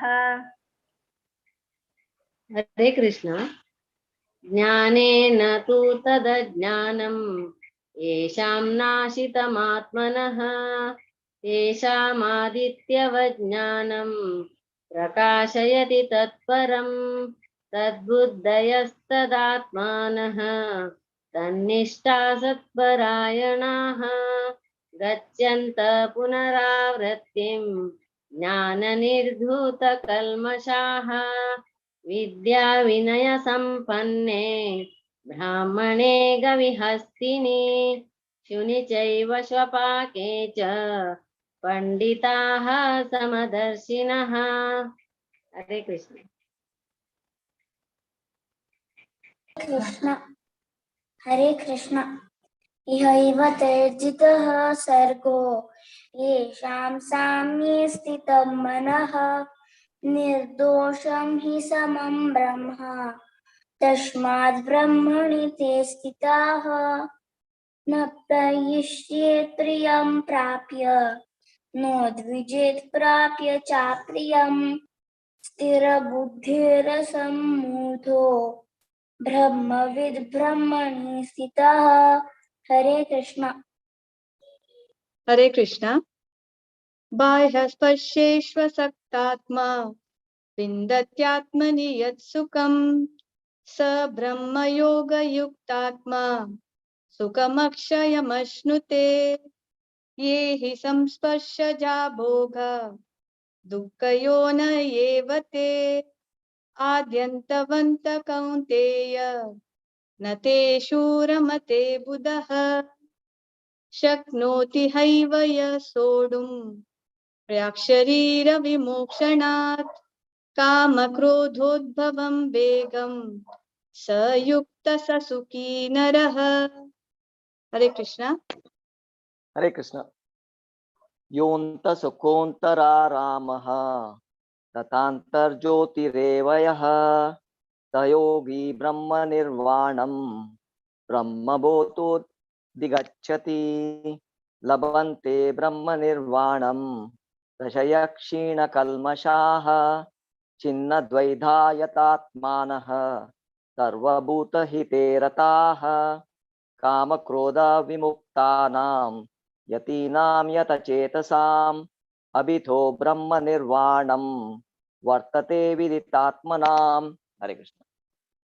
हरे कृष्ण। स्पर्शान् कृत्वा बहिर्बाह्यान् चक्षुश्चैवान्तरे भ्रुवोः प्राणापानौ समौ कृत्वा नासाभ्यन्तरचारिणौ यतेन्द्रियमनो बुद्धिः मुनिर्मोक्षपरायणः विगतेच्छा भयक्रोधो यः सदा मुक्त एव सः भोक्तारं यज्ञतपसां सर्वलोकमहेश्वरं सुहदं सर्वभूतानां ज्ञात्वा मां शान्तिमृच्छति। ओम तत्सत् इति श्रीमद्भगवद्गीतासु उपनिषत्सु ब्रह्मविद्यायां योगशास्त्रे श्रीकृष्णार्जुन संवादे कर्मसन्न्यासयोगो नाम पंचमोऽध्यायः। हरे कृष्णा कृष्ण कृष्ण हरे हरे हरे राम राम राम हरे हरे। हरे कृष्णा. सर्वान भारी चंदकोनो पठन केलेलं असं बरती धन्यवाद तुमका. आणि माया माताजी भारती माताजी विद्या माताजी बारी छंदकोनो अँकरिंग करता असती. हरे कृष्णा प्रणाम तुमका. आता डॉक्टर सीवी कामत प्रमुख दिवची अथवा कोण ते करते हरे भारती कृष्णा. माताजी. हरे कृष्णा. हरे कृष्णा माताजी. Thank you so much Mandakini माताजी. तुम्ही भारी चंदकोन तुमच्या किमान भारी चंदकोन सांगले. प्रति एकादशी काशीची तुम्ही नवे अध्याय घेऊन यायची. हरे कृष्णा. खूप खूप धन्यवाद. दंडवत प्रणाम माताजी. नेक्स्ट 6th अध्याय ध्यान योग डॉक्टर सीवी कामत आणि प्रभुजी येतच सांगेल टीम घेऊन. हरे कृष्ण प्रभुजी. नमस्कार. नमस्कार. एक निमिष मम तुम्हाला स्टार्ट करता एक निमिष. आम्ही आता 6th अध्याय आत्मसंयम योग म्हणून सांगताची ज्ञान योग म्हणताची.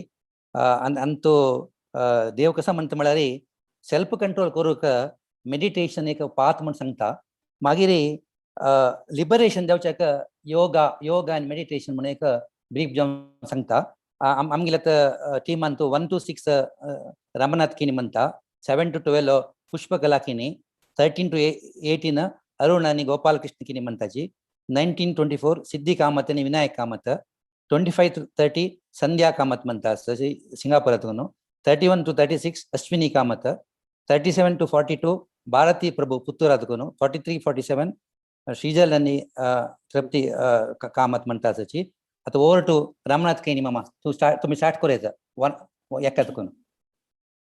हरे कृष्ण. ओम श्री परमात्मने नमः. अथ षष्ठोऽध्यायः. श्री भगवानुवाच अनाश्रितः कर्मफलं कार्यं कर्म करोति यः स सन्न्यासी च योगी च न निरग्निर्न चाक्रियः. यं सन्न्यासमिति प्राहुः योगं तं विद्धि पाण्डव. न ह्यन्यस्तसङ्कल्पो योगी भवति कश्चन. आरुरुक्षोर्मुने योगं कर्म कारणमुच्यते. योगारूढस्य तस्यैव शमः कारणमुच्यते. यदा हिनीन्द्रियेर्तेषु न कर्मस्वनुषज्यते सर्वसङ्कल्पसन्न्यासी योगारूढस्तदोच्यते. उद्धरेदात्मनात्मानं नात्मानमवसादयेत्. आत्मैव आत्मनो बन्धुः आत्मैव रिपुरात्मनः. बन्धुरात्मात्मनस्तस्य येनात्मैवात्मना जितः.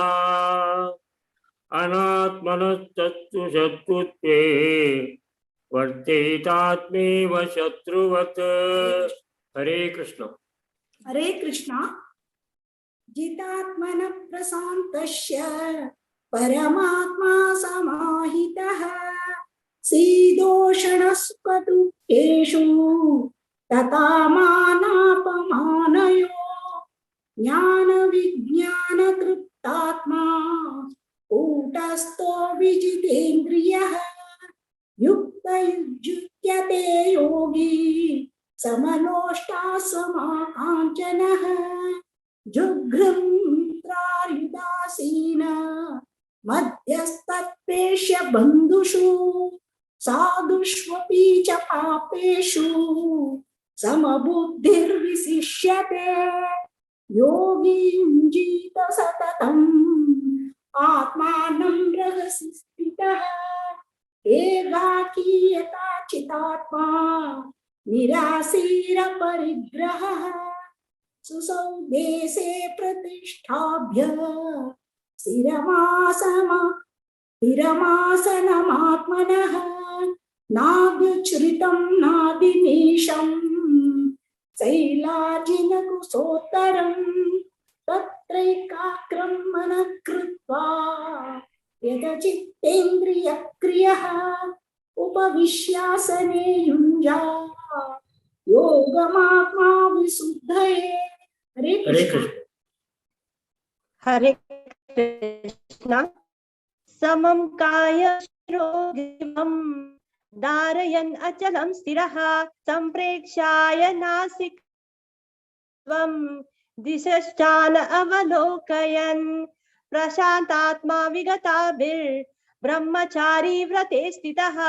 मनः संयम्य मच्चित्तो युक्त आसीत मत्परः. युञ्जन् एव सदात्मा योगी शान्तिं निर्वाण परमां मत् संस्थाम् अधिगच्छति. हरे कृष्ण. हरे कृष्ण. नाति अस्नतस्तु योगो अस्ति न चैकान्तम् अनस्नतः न चाति स्वप्नशीलस्य जाग्रतो नैव च अर्जुन युक्तहार विहारस्य युक्तचेष्टस्य कर्मसु युक्तस्वप्नावबोधस्य योगो भवति दुःखः यदा विनियतं चित्तम् आत्मनि एवावतिष्ठते निस्पृह सर्वकामेभ्यो युक्त इति उच्यते तदा। हरे कृष्णा। सिद्धि कामत। हरे कृष्ण। यथा दीपो निवातस्थो नेङ्गते सोपमा स्मृता योगिनो यत चित्तस्य युञ्जतो योगमात्मनः यत्रो परमते चित्तं निरुद्धं योगसेवया यत्र चैवात्मनात्मानं वैश्यात्मनि तुष्यति सुखमत्यन्तिकं यत्तद् बुद्धिग्राह्यमतेन्द्रियं वेति यत्र न चैवायं स्थितच्चरति तत्त्वतः यं लब्ध्वा चापरं लाभं मन्यते नाधिकं ततः यस्मिन् स्थितो न दुःखेन गुरुणापि विचाल्यते तं विद्या दुःखसंयोगं वियोगं योगसञ्जितं स निश्चयेन योक्तव्यो योगो निर्वेण चेतसा संकल्प प्रभवां कामान् त्यक्त्वा सर्वान् एषतः मनसैवेन्द्रियं ग्रामं विनीयं यासमेन्ततः। Thank you. हरे कृष्ण। संध्या। शनैः शनैरुपरमेत् बुद्ध्या धृतिगृहीतया आत्मसंस्थं मनः कृत्वा न किञ्चिदपि चिन्तयेत् यतो यतो निश्चरति मनश्चञ्चलमस्थिरं ततस्ततो नियमेतत् आत्मन्येव वशं नयेत् प्रशान्तमनसं ह्येनं योगिनं सुखमुत्तमम् उपैति शान्तरजसं ब्रह्मभूतकमल्मषम् युञ्जन्नेवं सदात्मानं योगी विगतकल्मषः सुखेन ब्रह्म संस्पर्शम् अत्यन्तं सुखमश्नुते सर्वभूतस्थमात्मानं सर्वभूतानि चात्मनि ईक्षते योगयुक्तात्मा सर्वत्र समदर्शनः यो मां पश्यति सर्वत्र सर्वं च मयि पश्यति तस्याहं न प्रणश्यामि स च मे न प्रणश्यति। हरे कृष्ण। अश्विनी। हरे कृष्ण। सर्वभूतस्थितं यो मां भजत्येकत्वमास्थितः सर्वथा वर्तमानोऽपि स योगी मयि वर्तते आत्मौपम्येन सर्वत्र समं पश्यति योऽर्जुनः सुखं वा यदि वा दुःखं स योगी परमो मतः।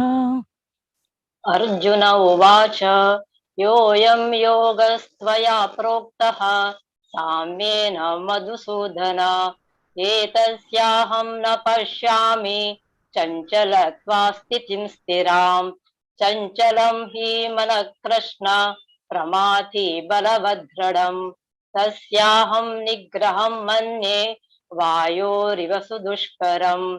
श्रीभगवानुवाच असंशयं महाबाहो मनो दुर्निग्रहं चलम् अभ्यासेन तु कौन्तेय वैराग्येन च गृह्यते असंयतात्मना योगः दुष्प्राप इति मे मतिः वश्यात्मना तु यतता शक्यो वाप्तुमुपायतः। हरे कृष्ण। हरे कृष्ण।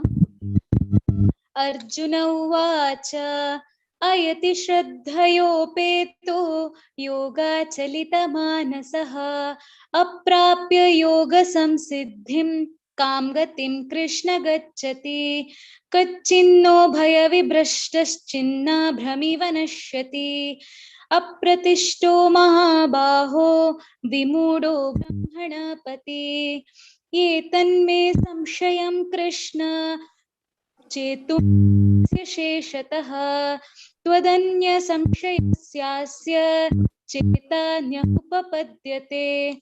श्री भगवानुवाच पार्थ नैवेद्यनामुत्र विनाशस्य विद्यते न हि कल्याणकृत् कश्चित् गच्छति प्राप्य पुण्यकृतां लोकान् उषित्वा शाश्वती समा शुचीनां श्रीमतां गेहे योगभ्रष्टो विजायते अथवा योगिनामेव कुले भवति धीमताम् एतद्धि दुर्लभतरं लोके जन्म यदीदृशम्।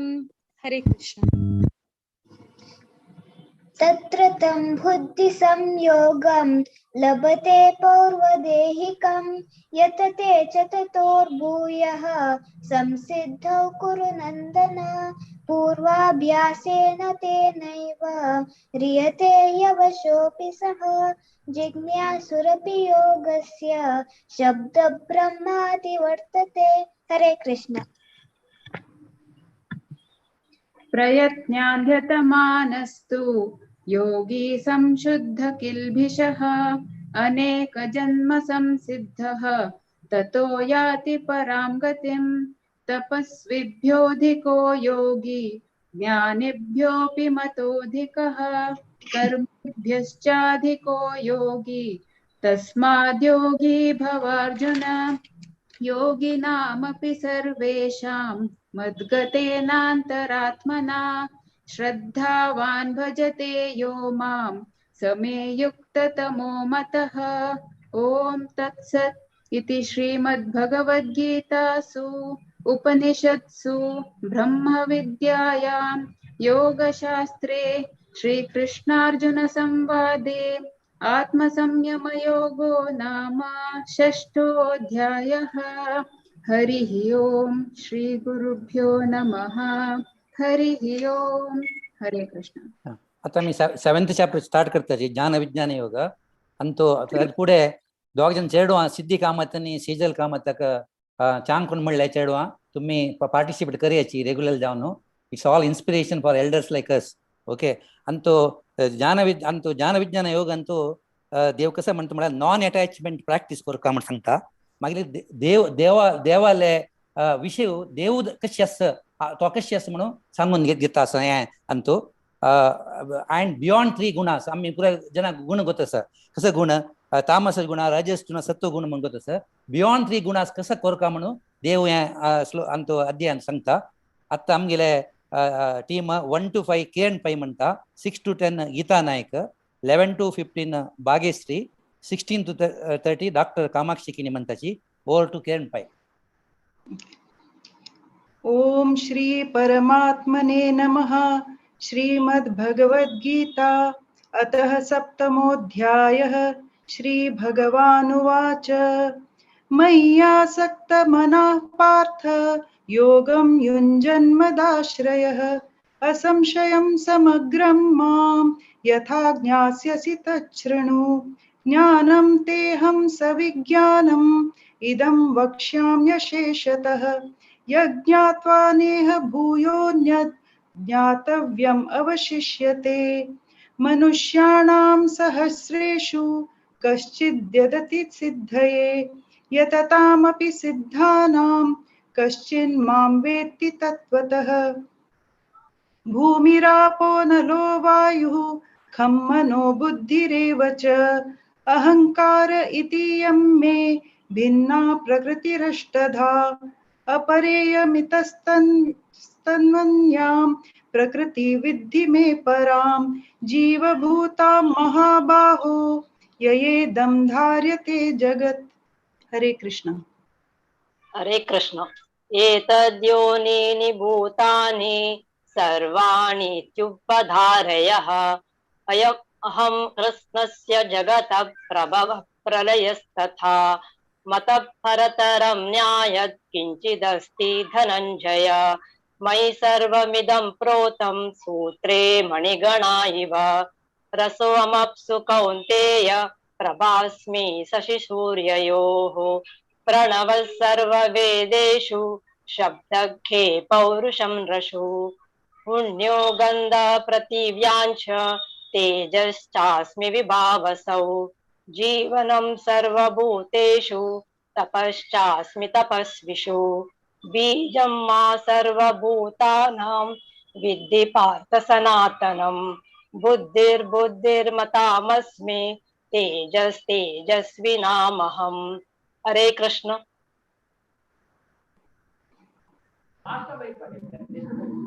भाग्यश्री।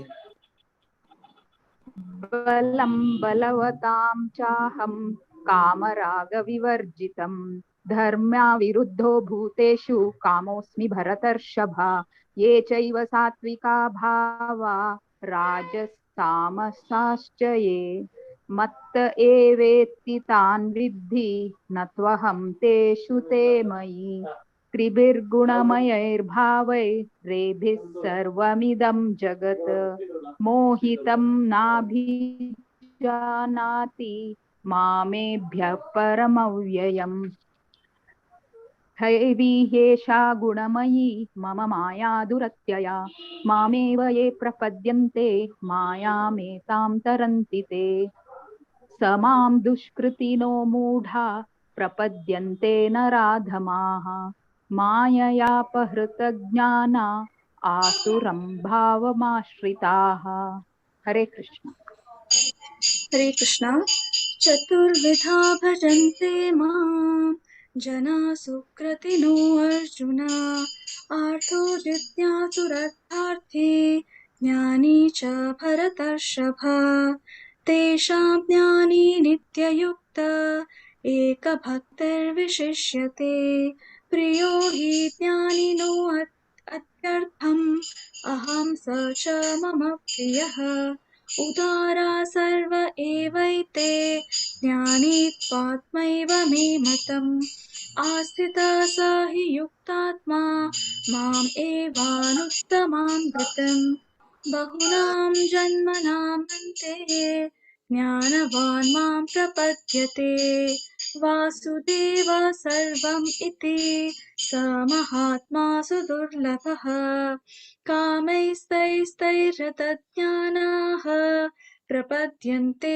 अन्यदेवताः तं तं नियमम् आस्थाय प्रकृत्या नियता स्वया यो यो यां यां तनुं भक्तः श्रद्धयार्चितुम् इच्छति तस्य तस्याचलां श्रद्धां तामेव विदधाम्यहम् स तया श्रद्धया युक्तस्तस्याराधनमीहते लभते च ततः कामान् मयैव विहितान् हितान् अन्तवत्तु फलं तेषां तद्भवत्यल्पमेधसां देवान् देवयजो यान्ति मद्भक्ता यान्ति मामपि अव्यक्तं व्यक्तिमापन्नं मन्यन्ते माम् अबुद्धयः परं भावम् अजानन्तो ममाव्ययम् अनुत्तमम् नाहं प्रकाश सर्वस्य योगमाया समावृतः मूढो अयं नाभिजानाति लोको मामजमव्ययम् वेदाहं समतीतानि वर्तमानानि चार्जुन भविष्याणि च भूतानि मां तु वेद न कश्चन इच्छाद्वेषसमुत्थेन द्वन्द्वमोहेन भारत सर्वभूतानि सम्मोहं सर्गे यान्ति परन्तप येषां त्वन्तगतं पापं ज्ञानां पुण्यकर्मणां ते द्वन्द्वमोहनिर्मुक्ता भजन्ते मां दृढव्रताः जरामरणमोक्षाय मामाश्रित्य यतन्ति ये ते ब्रह्म तद्विदुः कृत्स्नम् अध्यात्मं कर्म चाखिलम् साधिभूतादिदैवं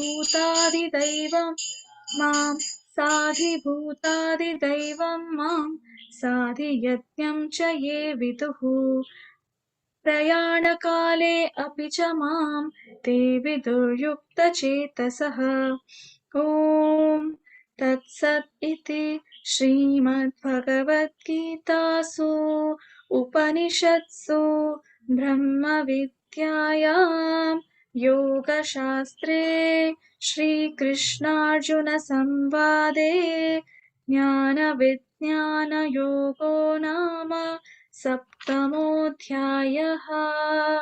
श्रीकृष्णार्पणमस्तु। हरे कृष्णा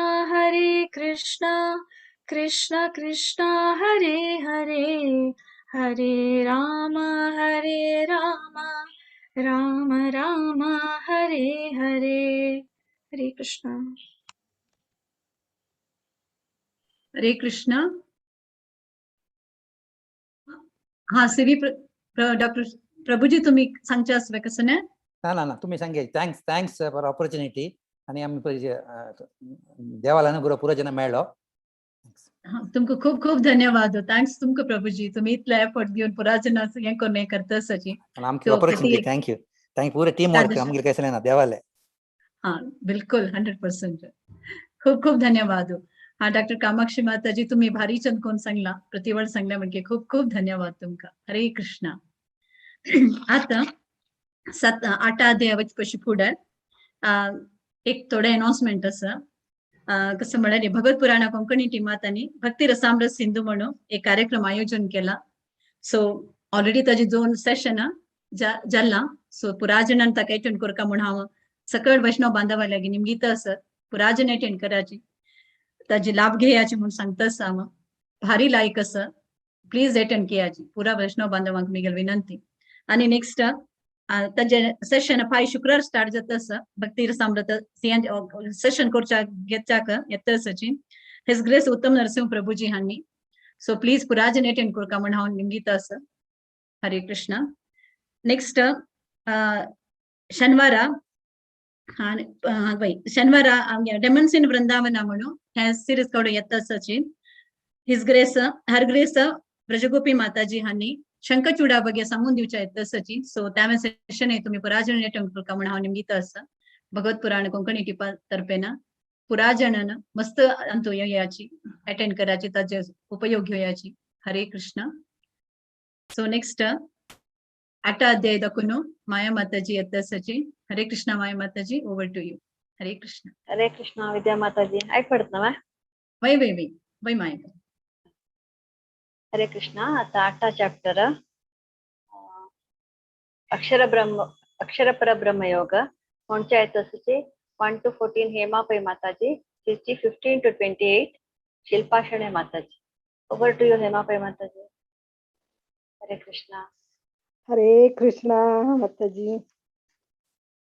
ओम नमो भगवते वासुदेवाय. अष्टमो अध्यायः अक्षर ब्रह्म योग. अर्जुन उवाच किं तद्ब्रह्म किमध्यात्मं किं कर्म पुरुषोत्तम अधिभूतं च किं प्रोक्तम् अधिदैवं किमुच्यते अधियज्ञः कथं कोत्र देहे अस्मिन् मधुसूदन प्रयाणकाले च कथं नेयो असि नियतात्मभिः. श्रीभगवानुवाच अक्षरं ब्रह्म परमं स्वभावो अध्यात्ममुच्यते भूतभावोद्भवकरो विसर्ग कर्म संगितः अधिभूतं शरो भावः पुरुषश्च आदिदैवतम् अधियज्ञोऽहमेवात्र देहे देहभूतामृतांबर अन्तकाले च मामेव स्मरन् मुक्त्वा कलेवरम् यः प्रयाति समद्भावं याति नास्तत्र संशयः यं यं वापि स्मरन् भावं त्वजत्यन्ते कलेवरं तं तमेवेति कौन्तेय सदा तद्भावभावितः तस्मात् सर्वेषु कालेषु मामनुस्मर युध्य च मय्यार्पित मनो बुद्धिर्मामे वैश संशयम् अभ्यास योग युक्तेन चेतसा नान्यकामिनः परमं पुरुषं दिव्यं याति पार्थ अनुचिन्तयन् कविं पुराणामनुशासितार मनोरणीया समनुस्मरेद्यः सर्वस्य धातार चिन्तरूप आदित्यवर्णं तमसा परस्तात् प्रयाणकाले मनसा चलेन भक्त्या युक्तो योगबलेन चैव ध्रुवो मध्ये प्राणमावेश सम्यक् सतं परं पुरुषमुपैति दिव्यं यदक्षरं वेदविदो वदन्ति विशन्ति यद्यतयो वितरागाः यदिच्छन्तो ब्रह्मचर्यं चरन्ति तत्ते पदं संग्रहेण प्रवच्चे सर्वद्वाराणि संयम्य मनोरुद्धि हृदि च मूर्ध्या आदाय आत्मनः प्राणमस्थितो योगधारणाम् ओमित्याक्षरं ब्रह्म व्याहरमान अनुस्मरण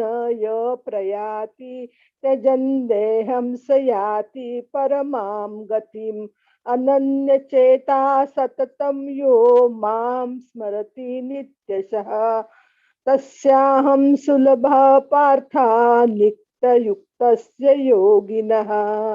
हरे कृष्ण। हरे कृष्ण। मामुपेत्य पुनर्जन्म दुःखालयम् अशाश्वतम् नाप्नुवन्ति महात्मानः संसिद्धिं परमां गतः आब्रह्म भुवनाल्लोकः पुनरावर्तिनोऽर्जुन मामुपेत्य तु कौन्तेय पुनर्जन्म न विद्यते सहस्रयुगपर्यन्तम् अहर्यद्ब्रह्मणो विदुः रात्रिं युग सहस्रान्तां ते होरात्रविदो जनाः अव्यक्ताद्व्यक्तयः सर्वाः प्रभवन्त्यहरागमे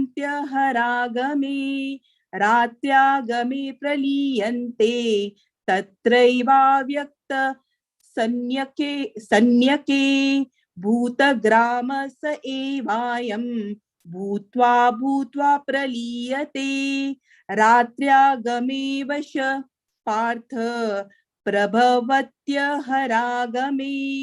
परस्तस्मात् भुवा भावोऽन्यो अव्यक्तो व्यक्तात् सनातनः यस सर्वेषु भूतेषु नश्यत्सुन् विनश्यति अव्यक्तोऽक्षर इत्युक्तः तमाहुः परमां गतिं यं प्राप्य न निवर्तन्ते तद्धाम परमं मम पुरुष स परपार्थ भक्त्या लभ्य सवनन्यया यस्यान्त सानि भूतानि येन सर्वमिदं ततं यत्र काले त्वनावृत्तिम् आवृत्तिं चैव योगिनः प्रयाता यान्ति तं कालं वक्ष्यामि भरतर्षभ अग्निर्ज्योतिरः शुक्लः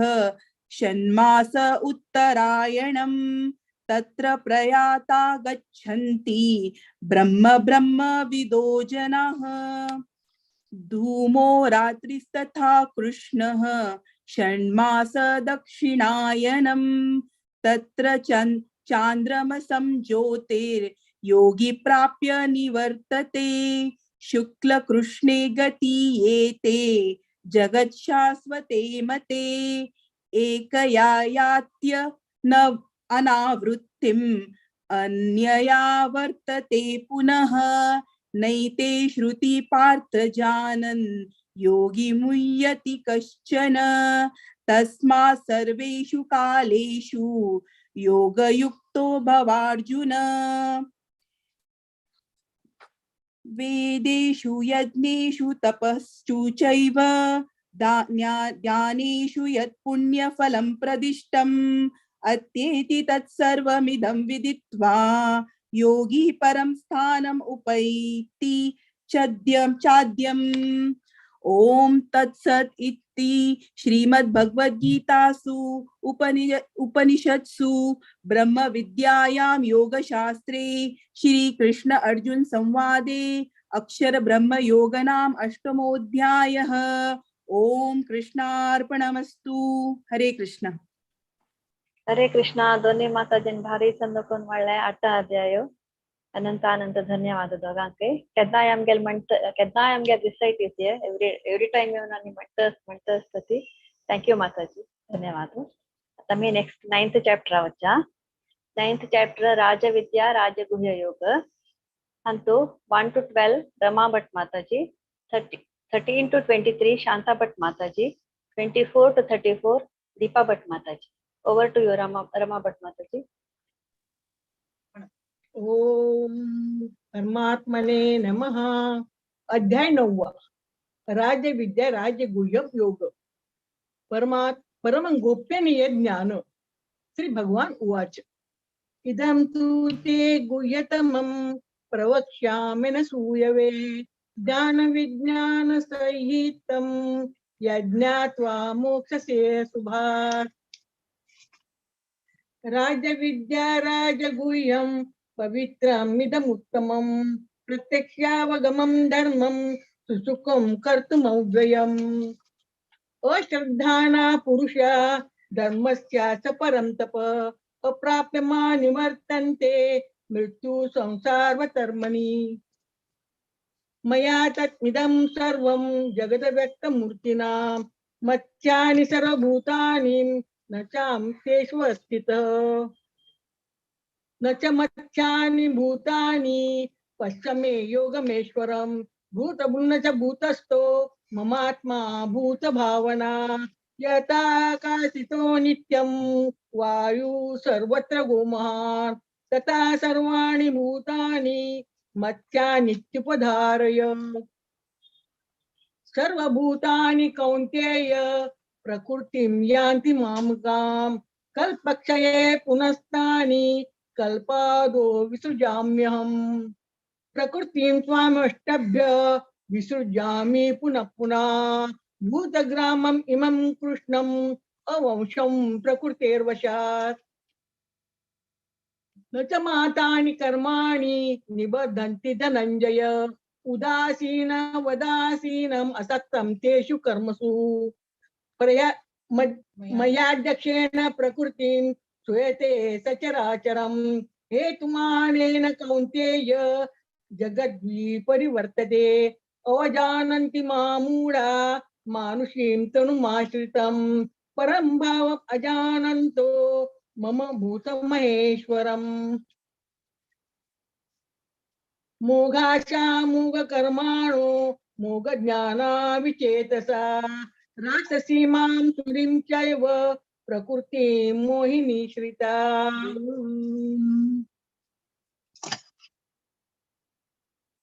हरे कृष्ण. महात्मानस्तु मां पार्थ दैवीं प्रकृतिमाश्रिताः भजन्ति अनन्यमनसः ज्ञात्वा भूतादिमव्ययम्. सततं कीर्तयन्तः मां यतन्तश्च दृढव्रता नमस्यन्तश्च मा भक्त्या नित्ययुक्ता उपासते.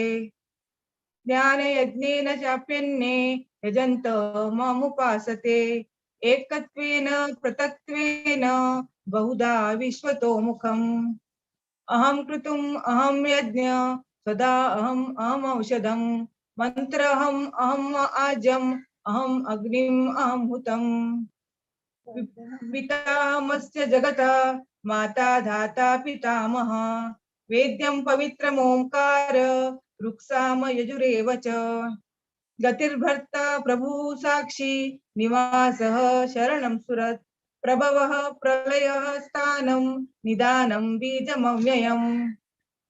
तपाम्यहमहं वर्षं निगृह्णामि उत्सचामि च अमृतं चैव मृत्युश्च सदसच्चाहमर्जुन.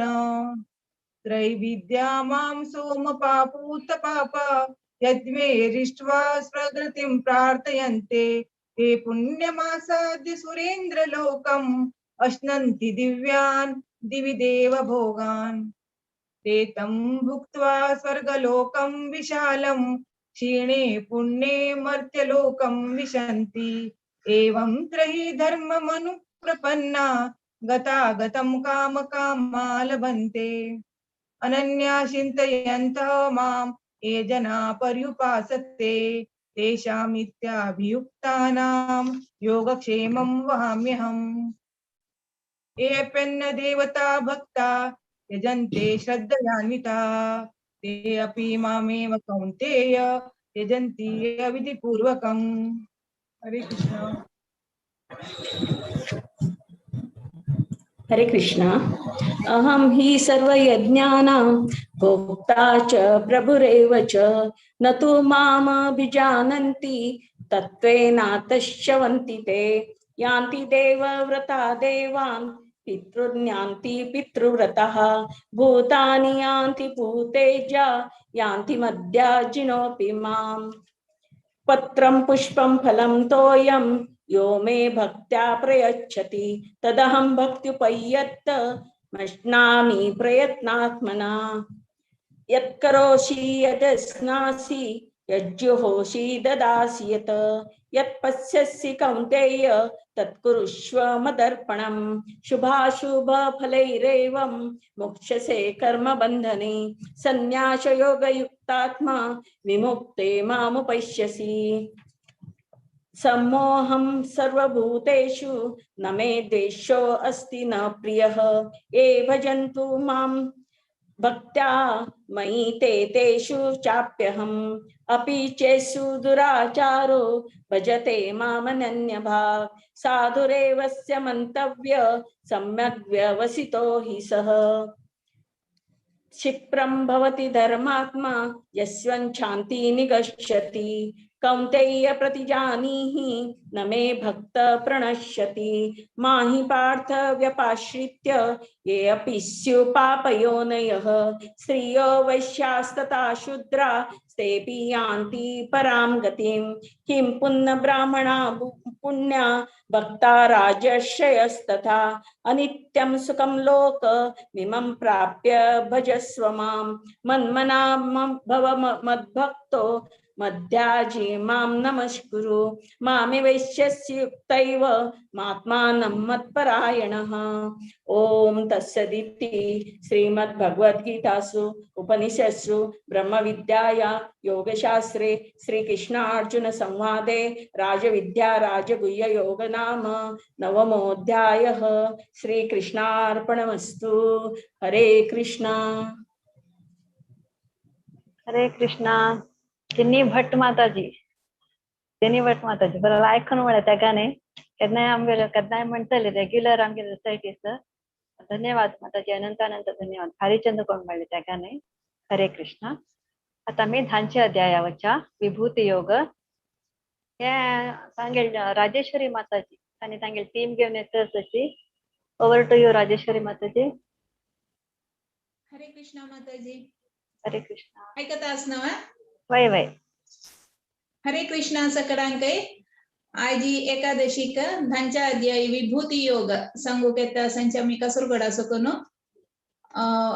श्लोक 1 तुकुन 7 मेघा राव माताजी, 8 तुकुन 14 प्रतिभा पै माताजी, 15 तुकुन 21 मालती कामत माताजी, 22 सुकुन 28 श्लोक भक्ति मैत्री राव संगतास, 29 ತುಕುನು 35 ಸಾಯಿ ಆವ ಸಂಕಾಸ ರಾಜೇಶ್ವರಿ, 36 36 ಸುಕುನು 42 ತಾಯಿ ಗೀತಾ ಶಣೈ ಮಾತಾಜಿ ಸಂಕಂಚಿ. मेघा स्टार्ट करे. ओम श्री परमात्मने नमः. अथ दशमोऽध्यायः विभूति योगः. श्री भगवानुवाच भूय एव महाबाहो शृणु मे परमं वचः यत्तेऽहं प्रीयमाणाय वक्ष्यामि हितकाम्यया.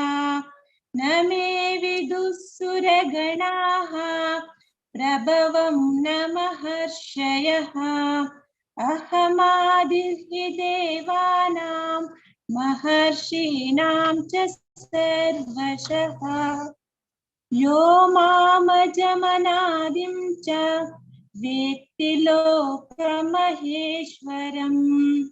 असम्मूढः समर्थेषु सर्वपापैः प्रमुच्यते बुद्धिर्ज्ञानमसम्मोहः क्षमा सत्यं दमः शमः सुखं दुःखं भवो भावो भयं चाभयमेव च अहिंसा समता तुष्टिः तपोदानं यशो यशः भवन्ति भावा भूतानां मत्त एव पृथग्विदाः महर्षयः सप्त पूर्वे चत्वारो मनवस्तथा मद्भावा मनसा जाता येषां लोक इमा प्रजाः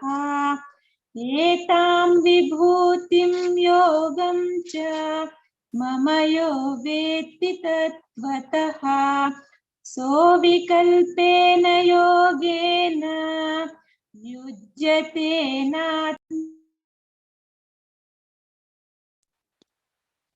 हरे कृष्ण। अहं सर्वस्य प्रभवो मत्तः सर्वप्रवर्तते इति मत्वा भजन्ते मां बुधा भावसमन्विताः मच्चित्ता मद्गतप्राणा बोधयन्तः परस्परं कथयन्तश्च मां नित्यं तुष्यन्ति च रमन्ति च तेषां सततयुक्तानां भजतां प्रीतिपूर्वकं ददामि बुद्धियोगं तं येन मामुपयान्ति ते तेषामेवानुकम्पार्थम् अहमज्ञानजं तमः नाशयाम्यात्मभावस्थो ज्ञानदीपेन भास्वता। अर्जुन उवाच परं ब्रह्म परं धाम पवित्रं परमं भवान् पुरुषं शाश्वतं दिव्यम् आदिदेवमजं विभुम् आहुस्त्वां ऋषयः सर्वे देवर्षिर्नारदस्तथा असितो देवलो व्यासः स्वयं चैव ब्रवीषि मे सर्वमेतत्कृतं मन्ये यन्मा वदसि केशव न हि ते भगवन् व्यक्तिं विदुर्देवान दानवाः। हरे कृष्ण।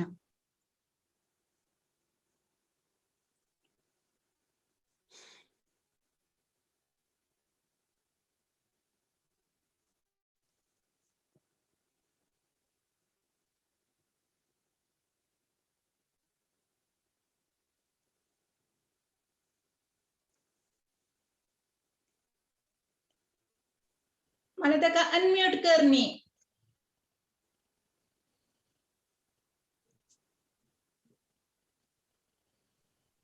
गीता संग स्वयमेवात्मनात्मानं वेत्थत्वं पुरुषोत्तम भूतभावन भूतेश देवदेव जगत् गणपते वक्तुमर्हस्य शेषेण दिव्या ह्यात्मविभूतयः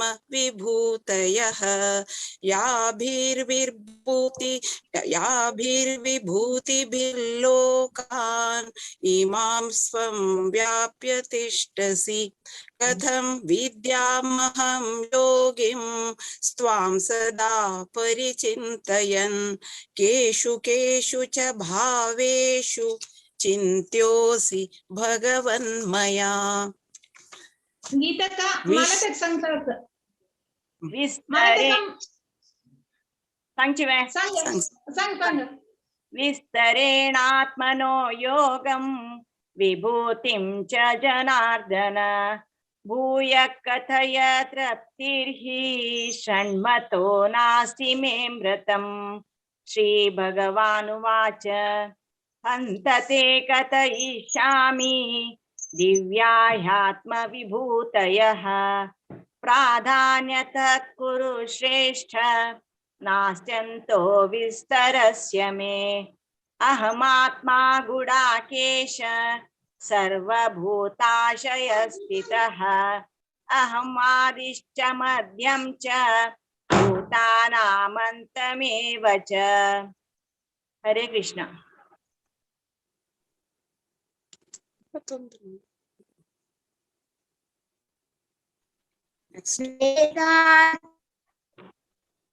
वेदानां सामवेदोऽस्मि देवानामस्मि वासवः इन्द्रियाणां मनश्चास्मि भूतानामस्मि चेतना रुद्राणां शङ्करश्चास्मि वित्तेशो यक्षरक्षसां वसूनां पावकश्चास्मि मेरुशिखरिणामहम्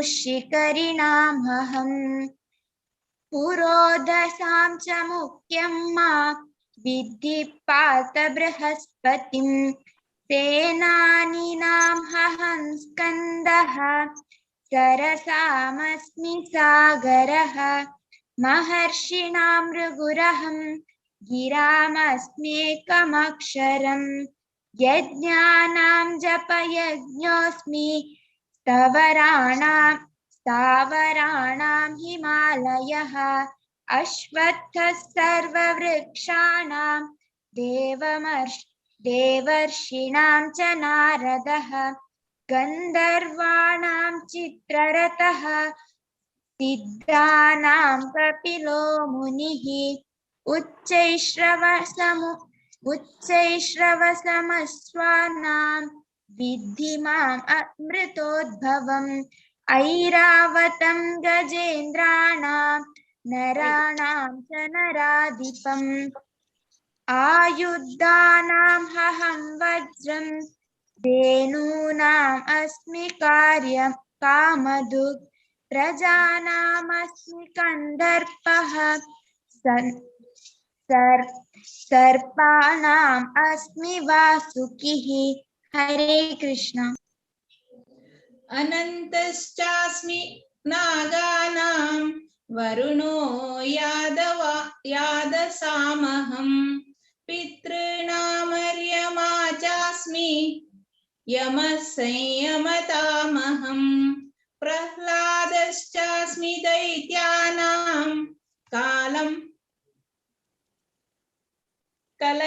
कालकलयतामहम् मृगाणां च मृगेन्द्रोऽहं वैनतेयश्च पक्षिणां पवनः पवतामस्मि रामः शस्त्रभृतामहं झषाणां मकरश्चास्मि स्रोतसामस्मि जाह्नवी सर्गाणामादिरन्तश्च मध्यं चैवाहमर्जुन अध्यात्मविद्या विद्यानां वादप्रवदत्तामहम् अक्षराणामकारोऽस्मि द्वन्द्वः सामासिकस्य च अहमेवाक्षयः कालो धाताहं विश्वतो मुखः मृत्युः सर्वहरश्चाहम् उद्भवश्च भविष्यताम् कीर्तिश्रीर्वाक्च नारीणां स्मृतिर्मेधा धृतिः क्षमा बृहत्साम तथा साम्नां गायत्री छन्दसामहम् मासानां मार्गशीर्षोऽहम् ऋतूनां कुसुमाकरः। हरे कृष्णा। द्यूतं चलयतामस्मि तेजस्तेजस्विनामहं जयोऽस्मि व्यवसायोऽस्मि सत्वं सत्त्ववतामहं वृष्णीनां वासुदेवोऽस्मि पाण्डवानां धनञ्जयः मुनीनामप्यहं व्यासः कवीनामुशना कविः दण्डो दमयतामस्मि नीतिरस्मि जिगीषतां मौनं चैवास्मि गुह्यानां ज्ञानं ज्ञानवतामहं यच्चापि सर्वभूतानां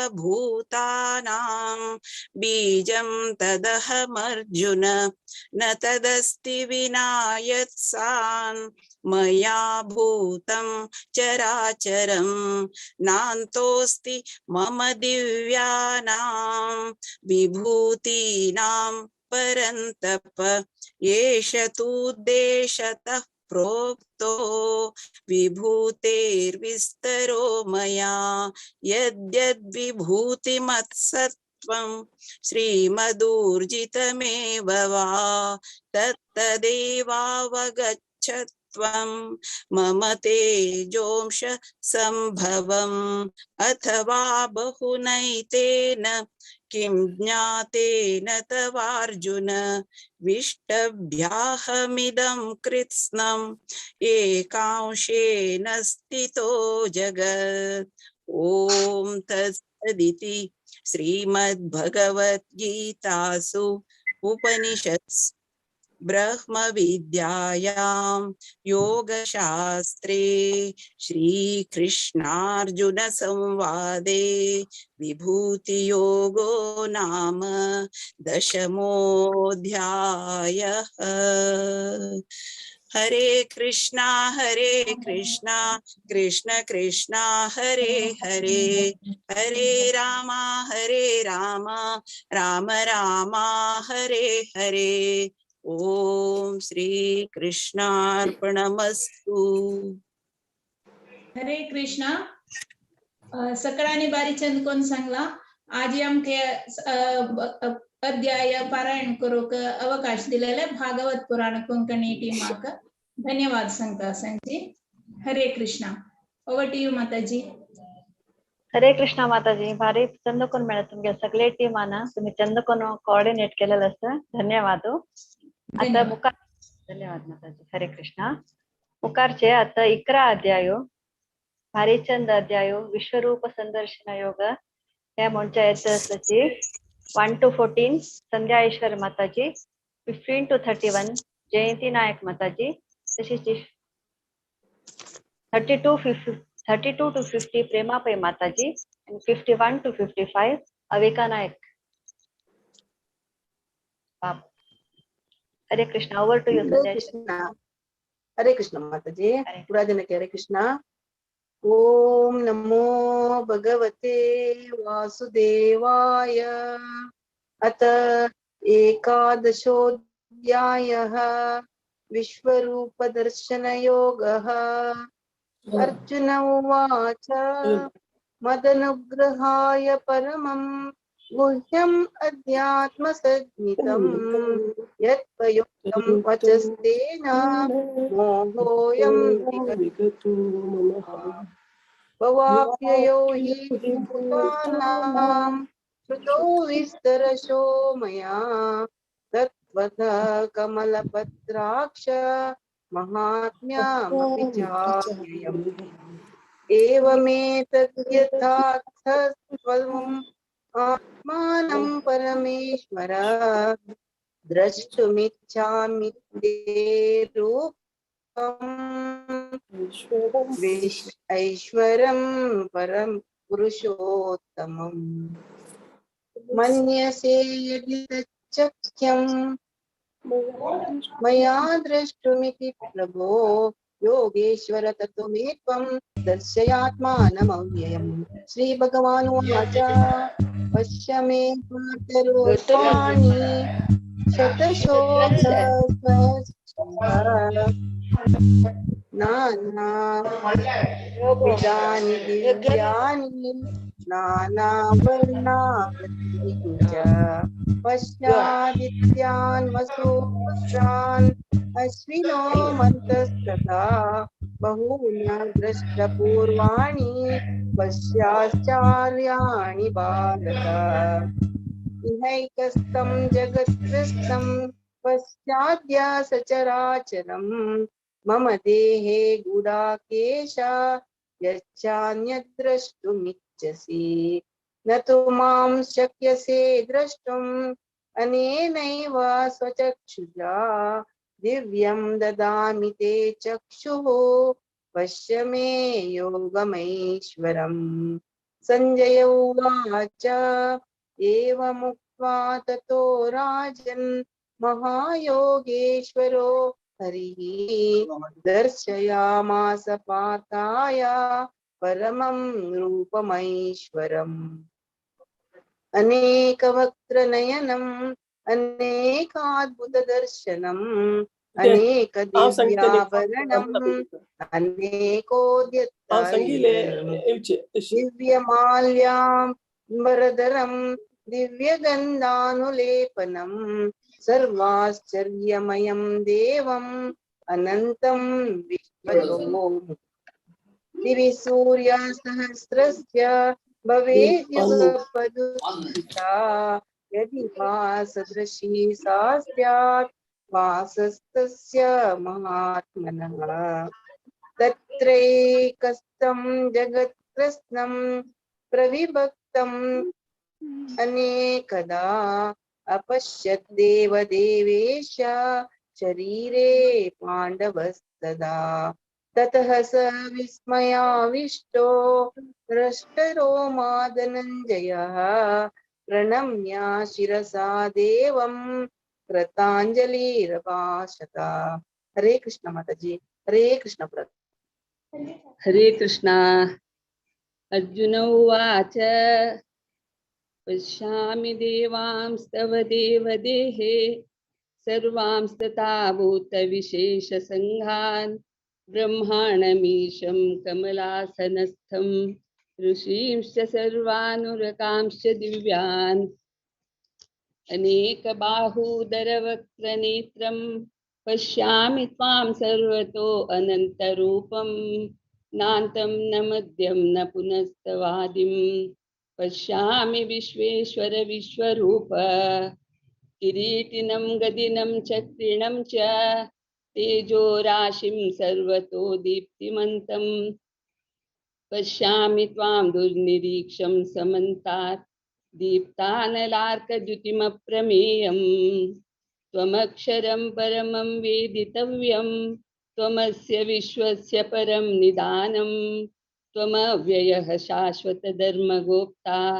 सनातनस्त्वं पुरुषो मतो मे अनादिमध्यान्तमनन्तवीर्यम् अनन्तबाहुं शशिसूर्यनेत्रं पश्यामि त्वां दीप्तहुताशवक्त्रं स्वतेजसा विश्वमिदं तपन्तं द्यावा पृथिव्योरिदमन्तरं हि व्याप्तं त्वयेकेन दिशश्च सर्वाः दृष्ट्वाद्भुतं रूपमुग्रं तवेदं लोकत्रयं प्रव्यथितं महात्मन् अमीहि त्वां सुरसङ्गा विशन्ति केचिद्भीताः प्राञ्जलयो गृह्णन्ति स्वस्तीत्युक्त्वा महर्षिसिद्धसङ्गाः स्तुवन्ति त्वां स्तुतिभिः पुष्कलाभिः रुद्रादित्या वसवो ये च साध्या विश्वेश्विनौ मरुतश्चोष्मपाश्च गन्धर्वयक्षासुरसिद्धसङ्गा वीक्षन्ते त्वां विस्मिताश्चैव सर्वे रूपं महत्ते बहुवक्त्रनेत्रं महाबाहो बहुबाहुरुपादं बहूदरं बहुदष्ट्राकरालं दृष्ट्वा लोका प्रव्यथितास्तथाहम् नभस्पृशं दीप्तमनेकवर्णं व्यात्ताननं दीप्तविशालनेत्रं दृष्ट्वा हि त्वां प्रव्यथितान्तरात्मा रतिं न विन्दामि शमं च विष्णो दष्ट्राकरालानि च ते मुखानि दष्ट्वेव कालानलसन्निभानि दिशो न जाने न लभे च शर्म प्रसीद देवेश जगन्निवास अमी च त्वां धृतराष्ट्रस्य पुत्राः सर्वे सहैवावनिपालसङ्घैः भीष्मो द्रोणः सूतपुत्रस्तथासौ सहास्मदीयैरपि योधमुख्यैः वक्त्राणि ते त्वरमाणा विशन्ति दष्ट्राकरालानि भयानकानि केचिद्विलग्ना दशनान्तरेषु संदृश्यन्ते चूर्णितैरुत्यमाङ्गैः यथा नदीनां बहवोऽम्बुवेगाः समुद्रमेवाभिमुखा द्रवन्ति तथा तवामि नरलोकवीरा विशन्ति वक्त्राण्यभिविज्वलन्ति यथा प्रदीप्तं ज्वलनं पतङ्गा विशन्ति नाशाय समृद्धवेगाः तथैव नाशाय विशन्ति लोकाः तवापि वक्त्राणि समृद्धवेगाः लेलीहसे ग्रसमानः समन्तात् लोकान् समग्रान् वदनैर्जलब्धिः तेजोभिरापूर्य जगत्समग्रं भासस्तवोग्राः पतपन्ति विष्णो आख्याहि मे को भवानुग्ररूपो नमोऽस्तु ते देववर प्रसीद विज्ञातुमिच्छामि भवन्तमाद्यं न हि प्रजानामि तव प्रवृत्तिं। हरे कृष्णा।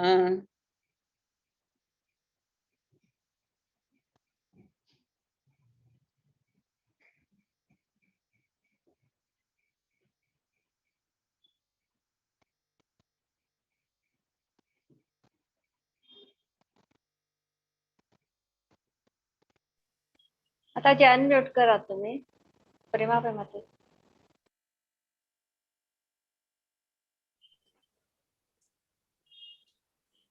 श्री भगवानुवाच कालोऽस्मि लोकक्षेत्रत् प्रवृद्धो लोकान् समाहर्तुमिह प्रवृत्तः ऋतेऽपि त्वां न भविष्यन्ति सर्वे एव स्थिताः प्रत्यनिकेषु योधाः तस्मात् त्वमुत्तिष्ठ यशो लभस्व जित्वा शत्रून् भुङ्क्ष्व राज्यं समृद्धं मयैवेते निहताः पूर्वमेव निमित्तमात्रं भव सव्यसाचिन् द्रोणं च भीष्मं च जयद्रथं च कर्णं तथान्यानपि योधवीरान् मया हतान् त्वं जहिमा व्यतिष्ठा युद्धस्य जेतासि रणे सपत्नात्। संजय उवाच एतत् श्रुत्वा वचनं केशवस्य कृताञ्जलिर्वेपमानः किरीटी नमस्कृत्वा भूय एवाह कृष्णं सगद्गदं भीतभीतः प्रणम्य। अर्जुन उवाच स्थाने ऋषिकेश तव प्रकीर्त्या जगत्प्रहस्य तनुरुज्यते च रक्षांसि भीतानि दिशो द्रवन्ति सर्वे नमस्यन्ति च सिद्धसङ्गाः कस्माच्च तेन न मेरन् महात्मन् गरीयसे ब्रह्मणोऽप्यादिकर्त्रे अनन्तदेवेश जगन्निवास त्वमक्षरं सदसत्तत्परं यत् त्वमादिदेवः पुरुषः पुराणः त्वमस्य विश्वस्य परं निधानं वेत्तासि वेद्यं च परं च धाम त्वया ततं विश्वमनन्तरूप वायुर्यमो अग्निर्वरुणः शशाङ्कः प्रजापतिस्त्वं प्रपितामहश्च नमो नमस्तेस्तु सहस्रकृत्वः पुनश्च भूयोऽपि नमो नमस्ते नमः पुरस्तादत पृष्ठतस्ते नमोऽस्तु ते सर्वत एव सर्व अनन्तमीर्यामित विक्रमस्त्वं सर्वं समाप्नोषि ततोऽसि सर्वः। सखीति मत्वा प्रसभं यदुक्तं, हे कृष्णा या हे यादवा हे सखेति, अज्ञातता महिमानं तवेदं मया प्रमादात् प्रणयेन वापि।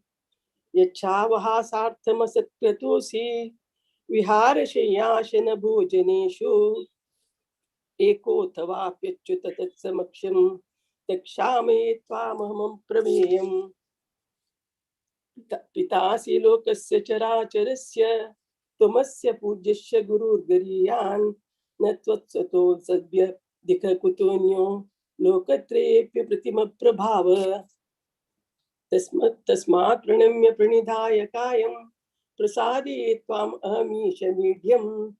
पितेव पुत्रस्य सखेव सख्युः, प्रियः प्रियायार्हसि देव सोढुम्। अदृष्टपूर्वं हृषितोऽस्मि दृष्ट्वा, भयेन च प्रव्यथितं मनो मे।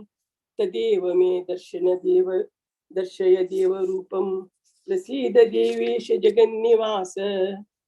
किरीटिनं गदिनं चक्रहस्तम्, इच्छामि त्वां द्रष्टुमहं तथैव। तेनैव रूपेण चतुर्भुजेन, सहस्रभावो भव विश्वमूर्ते। श्रीभगवानुवाच, मया प्रसन्नेन तवार्जुनेदं, रूपं परं दर्शितमात्मयोगात्। तेजोमयं विश्वमनन्तमाद्यं, यन्मे तदन्येन दृष्टरूपूर्वम्। न वेदयज्ञादेन न दानैः, न च क्रियाभिर्न तपोभिरुग्रेः। एवं रूपः शक्य अहं नृलोके, द्रष्टुं त्वदन्येन कुरु प्रवीर। मा ते व्यथा मा च विमूढबाहो, दृष्ट्वा रूपं घोरविद्यज्ञमेदम्। व्यपेतभिः प्रीतमनाः पुनस्त्वं, तदेव मे रूपमिदं प्रपश्य। संजय उवाच, इत्यर्जुनं वासुदेवस्ततोक्त्वा, स्वकं रूपं दर्शयामास भूयः। आश्वासयामास च भीतमेनं, भूत्वा पुनः सौम्य वपुर्महात्मा। हरे कृष्णा।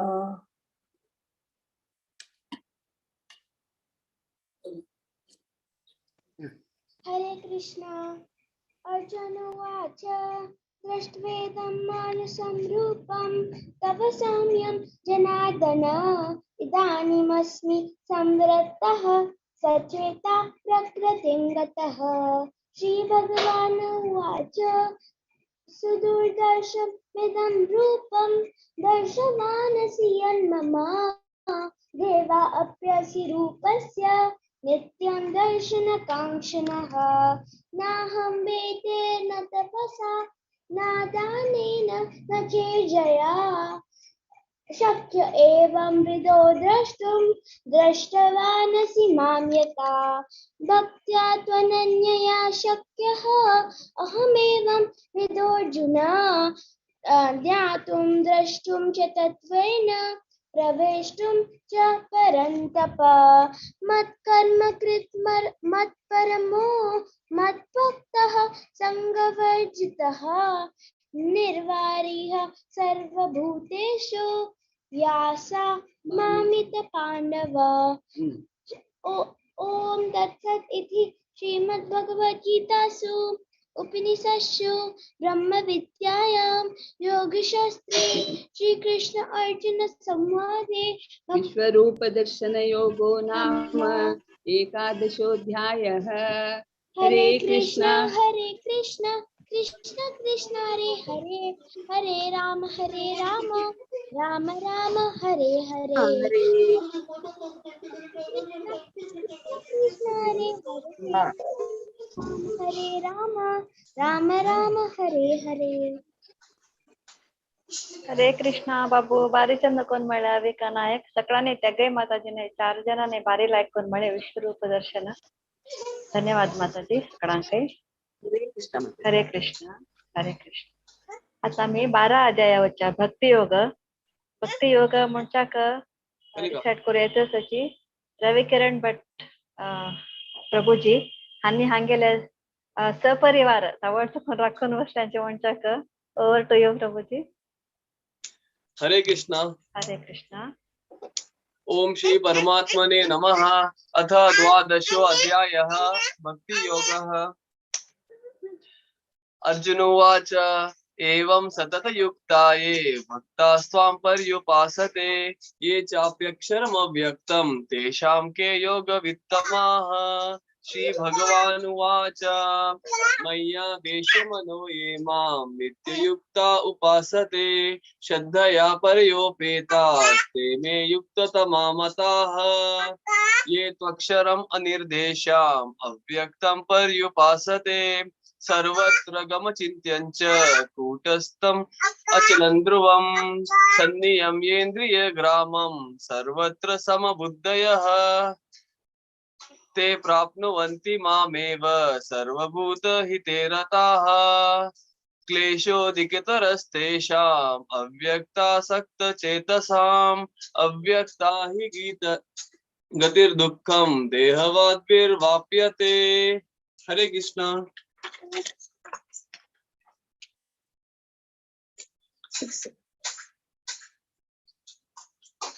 ये तु सर्वाणि कर्माणि मयि सन्न्यस्य मत्परः अनन्येनैव योगेन मां ध्यायन्त उपासते तेषाम् अहं समुद्धर्ता मृत्युसंसारसागरा भवामि पार्थ मय्यावेशितचेतसाम् मय्येव मन आधत्स्व मयि बुद्धिं निवेशय निविशिष्यसि मय्येव अत ऊर्ध्वं न संशयः अथ चित्तं समादातुं न शक्नोषि मयि स्थिरम् अभ्यासयोगेन ततो मामिच्छाप्तुं धनञ्जय अभ्यासेऽप्यसमर्थोऽसि मत्कर्म परमो भव मदर्थमपि कर्माणि पूर्वं सत्यम् अवाप्स्यसि अतैतदप्रि शक्तोऽसि कर्तुं मद्योगमाश्रितः सर्वकर्मफलत्यागं ततः कुरु यथात्मवान् सर्वकर्मफलत्यागं ततः कुरु यथात्मवान् श्रेयो हि ज्ञानाभ्यासात् ज्ञानात् ध्यानं विशिष्यते ध्यानात् त्यागाच्चान्तरमन्तरम् अद्वेष्टा सर्वभूतानां मैत्रः करुण एव च निर्ममो निरहङ्कारः समदुःखसुखक्षमी सन्तुष्टः सततं योगी यतात्मा दृढनिश्चयः मय्यर्पितमनो बुद्धिर्यो मद्भक्तः स मे प्रियः प्रियसमानोद्विजते लोको लोकान्नोद्विजते त्रयः हर्षामर्षभयोद्वेगैर्मुक्तो यः स च मे प्रियः। हरे कृष्ण। अनपेक्ष शुचिर्दक्ष उदासीनो गतव्यथः सर्वारंभ परित्यागी यो मद्भक्तः स मे प्रियः यो न हृष्यति न द्वेष्टि न शोचति न कांक्षति शुभाशुभ परित्यागी भक्तिमान् यः स मे प्रियः समः शत्रौ च मित्रे च तथा मानापमानयोः शीतोष्ण सुख दुःखेषु समसंग विवर्जितः तुल्य निन्दास्तुतिर्मौनी सन्तुष्टो येन केनचित् अनिकेत स्थिरमतिर्भक्तिमान् मे प्रियो नरः ये तु धर्म्यामृतम् इदं यथोक्तं पर्युपासते श्रद्धानामतः परमा भक्तास्तेऽतीव मे प्रियः। ओम तत्सत् इति श्रीमद्भगवद्गीतासु उपनिषत्सु ब्रह्म विद्यायां योगशास्त्रे श्रीकृष्णार्जुन संवादे भक्ति योगो नाम द्वादशोऽध्यायः। ओम श्री कृष्णार्पणमस्तु। हरे कृष्णा कृष्ण कृष्ण हरे हरे हरे राम राम राम हरे हरे हरे कृष्णा। हरे कृष्णा। सगळ्यांनी बारी चंदकोन म्हणलें प्रभुजी माताजी अशी कनिका आमगेल्यान तो केन्नाय ती म्हणटा आसता ಭಾರಿ ಆಕ್ಟಿವ್ ಅಸ ಧನ್ಯವಾद चंद्रकोन माताजी हरे कृष्ण. आता 13th अध्यायो 13 अध्यायो क्षेत्र क्षेत्रज्ञ विभाग योग ए ಮುಂಚೆ ಸಚಿ ದಿವ್ಯಾ ಕಾಮತ್ ಹಾಗೆ ಟೀಮ್ ಗೆ ಸಚಿ over to you Divya Kamath Mataji. Hare Krishna माय माताजी. हरे कृष्ण. आज 13 अध्याय सांगू येत सची कात्यायनी भट्ट काव्याकिनी आणि सुजाता किनी तशीच सुनीता नायक म्हणून आम्ही स्टार्ट करतात. हरे कृष्ण. कात्यायनी स्टार्ट. अथ त्रयोदशाध्यायः क्षेत्रज्ञ विभागयोगः. अर्जुन उवाच प्रकृति पुरुषं चैव क्षेत्रं क्षेत्रज्ञमेव च एतद्वेदितुमिच्छामि ज्ञानं ज्ञेयं च केशव. श्रीभगवानुवाच इदं शरीरं कौन्तेय क्षेत्रमित्यभिधीयते एतद्यो वेत्ति तं प्राहुः क्षेत्रज्ञ इति तद्विदः. क्षेत्रज्ञं चापि मा विद्धि सर्वक्षेत्रेषु भारत. क्षेत्रक्षेत्रज्ञयोर्ज्ञानं यत्तज्ज्ञानं मतं मम. तत्क्षेत्रं यच्च यात्रश्च यद्विकारी यतश्च यत स च यो यत्र भावश्च तत्समासेन मे शृणु. ऋषिभिर्बहुधा गीतं छन्दोभिर्विविधैः पृथक् ब्रह्मसूत्र पदैश्चैव हेतुमद्भिर्विनिश्चितैः. महाभूतान्यहङ्कारः बुद्धिरव्यक्तमेव च इन्द्रियाणि दशैकं च पञ्चचेन्द्रियगोचराः. इच्छा द्वेषः सुखं दुःखं संघातश्चेतना धृतिः. एतत् क्षेत्रं समासेन सविकारमुदाहृतम्. अमानित्वमदम्भित्वम् अहिंसा क्षान्तिरार्जवम् आचार्योपासनं शौचं स्थैर्यमात्मा विनिर्ग्रह. इन्द्रियार्थेषु वैराग्यम् अनहङ्कार एव च जन्म मृत्यु जरा व्याधि दुःखादोषानुदर्शनम्. आसक्तिरनभिष्वङ्गः पुत्रादारगृहादिषु नित्यं च समचित्तत्वम् इष्टानिष्टोपपत्तिषु. हरि ओम्.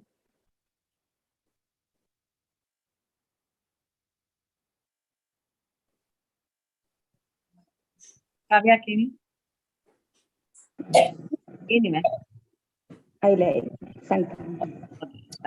ಆಧ್ಯಾತ್ಮಜ್ಞಾನ ನಿತ್ಯತ್ವಂ ತತ್ವಜ್ಞಾನಾರ್ಥದರ್ಶನಂ ಏತಜ್ಞಾನಮಿತಿ ಪ್ರೋಕ್ತಂ ಅಜ್ಞಾನ ಯದತೋನ್ಯತ ಜ್ಞೇಯಂ ಯತ್ ಪ್ರವಕ್ಷ್ಯಾಮಿ ಅಜ್ಞಾತ್ವಾ ಮೃತಮಶ್ನುತೆ ಅನಾದಿಮತ್ಪರಂ ಬ್ರಹ್ಮ ನ ಸತ್ತನ್ನಾಸದುಚ್ಯತೆ ಸರ್ವತಃ ಪಾಣಿಪಾದಂ ತತ್ सर्वतोक् शिशिरो मुखं सर्वतः श्रुतिमल्लोके सर्वमावृत्य तिष्ठति.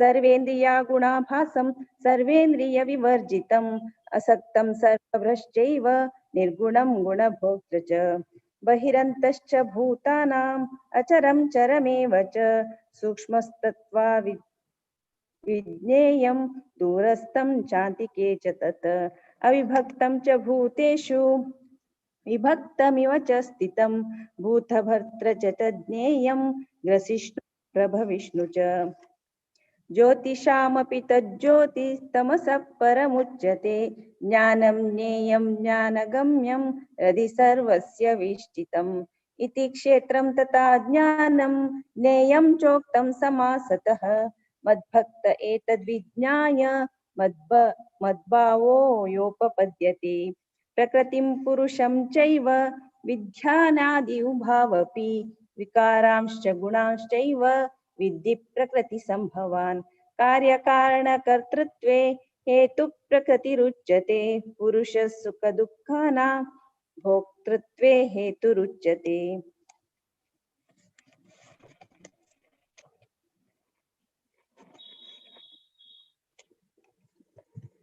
Thanks, Jata.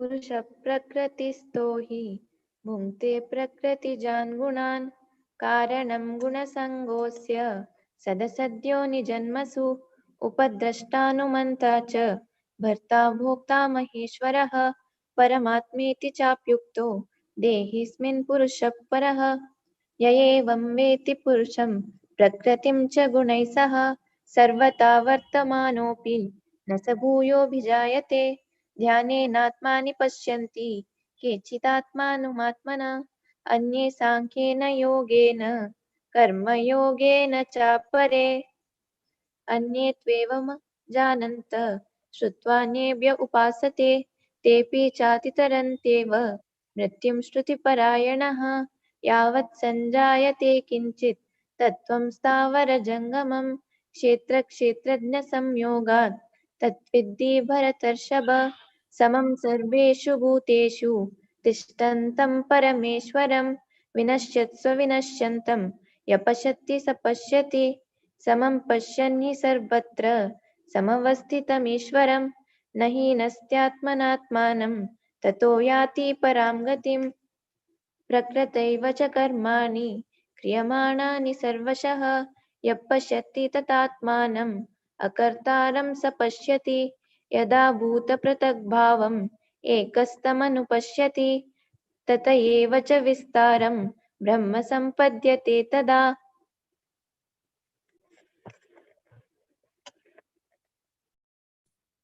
अनादित्वा निर्गुणत्वात् परमात्मायमव्यय शरीरस्थोऽपि कम्पेय न करोति न लिप्यते यथा सर्वगतं सोक्ष्मादाकाशं नोपलिप्यते सर्वत्रावस्थितो देहे तथात्मानोपलिप्यते यथा प्रकाशयत्येकत्रस्तं लोकमिदं रवि क्षेत्रं क्षेत्रे तथा तस्तं प्रकाशयति भारत क्षेत्र क्षेत्रज्ञयो देव मन्तरं ज्ञानचक्षुषा भूत प्रकृति मोक्षं च ये विदुर्यान्ति ते परम् ओम तत्सदिति श्रीमद्भगवद्गीतासु उपनिषत्सु ब्रह्मविद्यायां योगशास्त्रे कृष्णार्जुनसंवादे क्षेत्र क्षेत्रज्ञ भागयोगो नाम त्रयोदशोऽध्याय हरि ओम हरि ओम हरि ओम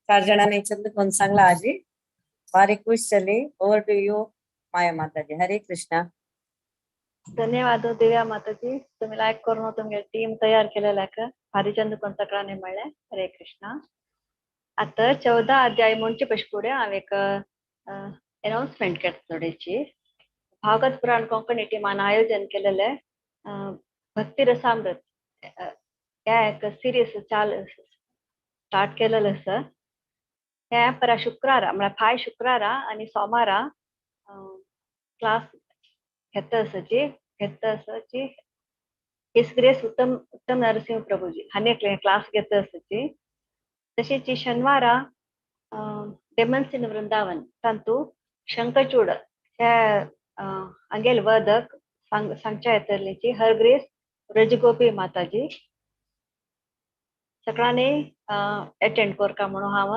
भागवत पुराण कोंकणी तर्फेन विनंती करता तशीच नेक्स्ट एकादशी 26 मे येता आम्ही मेसेज घालताची सगळ्यांनी अशी एक डेट अशी लक्षांत दवरून आम्ही मेसेज घाल तशी तुमगेलें नांव दिवका म्हणून विनंती करता तशीच आता 14 अध्याय घेवच्या येतलींची भारती माताजी ओवर टू यू भारती माताजी हरे कृष्णा हरे कृष्णा सक्कड जणांनी बारीला ऐकून पारायण केलेलं असं श्रवण कोरच्या करी पारायण कोरच्या येईल सक्कड भक्तवृंदाक भागवत पुराण कोंकणी टीमा तर्फे हृदयपूर्वक धन्यवाद सांगता थँक्यू माया माताजी थँक्यू विद्या माताजी आता मी 14 अध्याय कंटिन्यू करूया 14 अध्याय गुणत्रय विभाग योग सांगू कामगेल उठसची 1 to 14 श्लोक साधना किनी माताजी 15 to 27 श्लोक रेणुका प्रभु माताजी हरे कृष्ण माताजी तुम्ही स्टार्ट करूया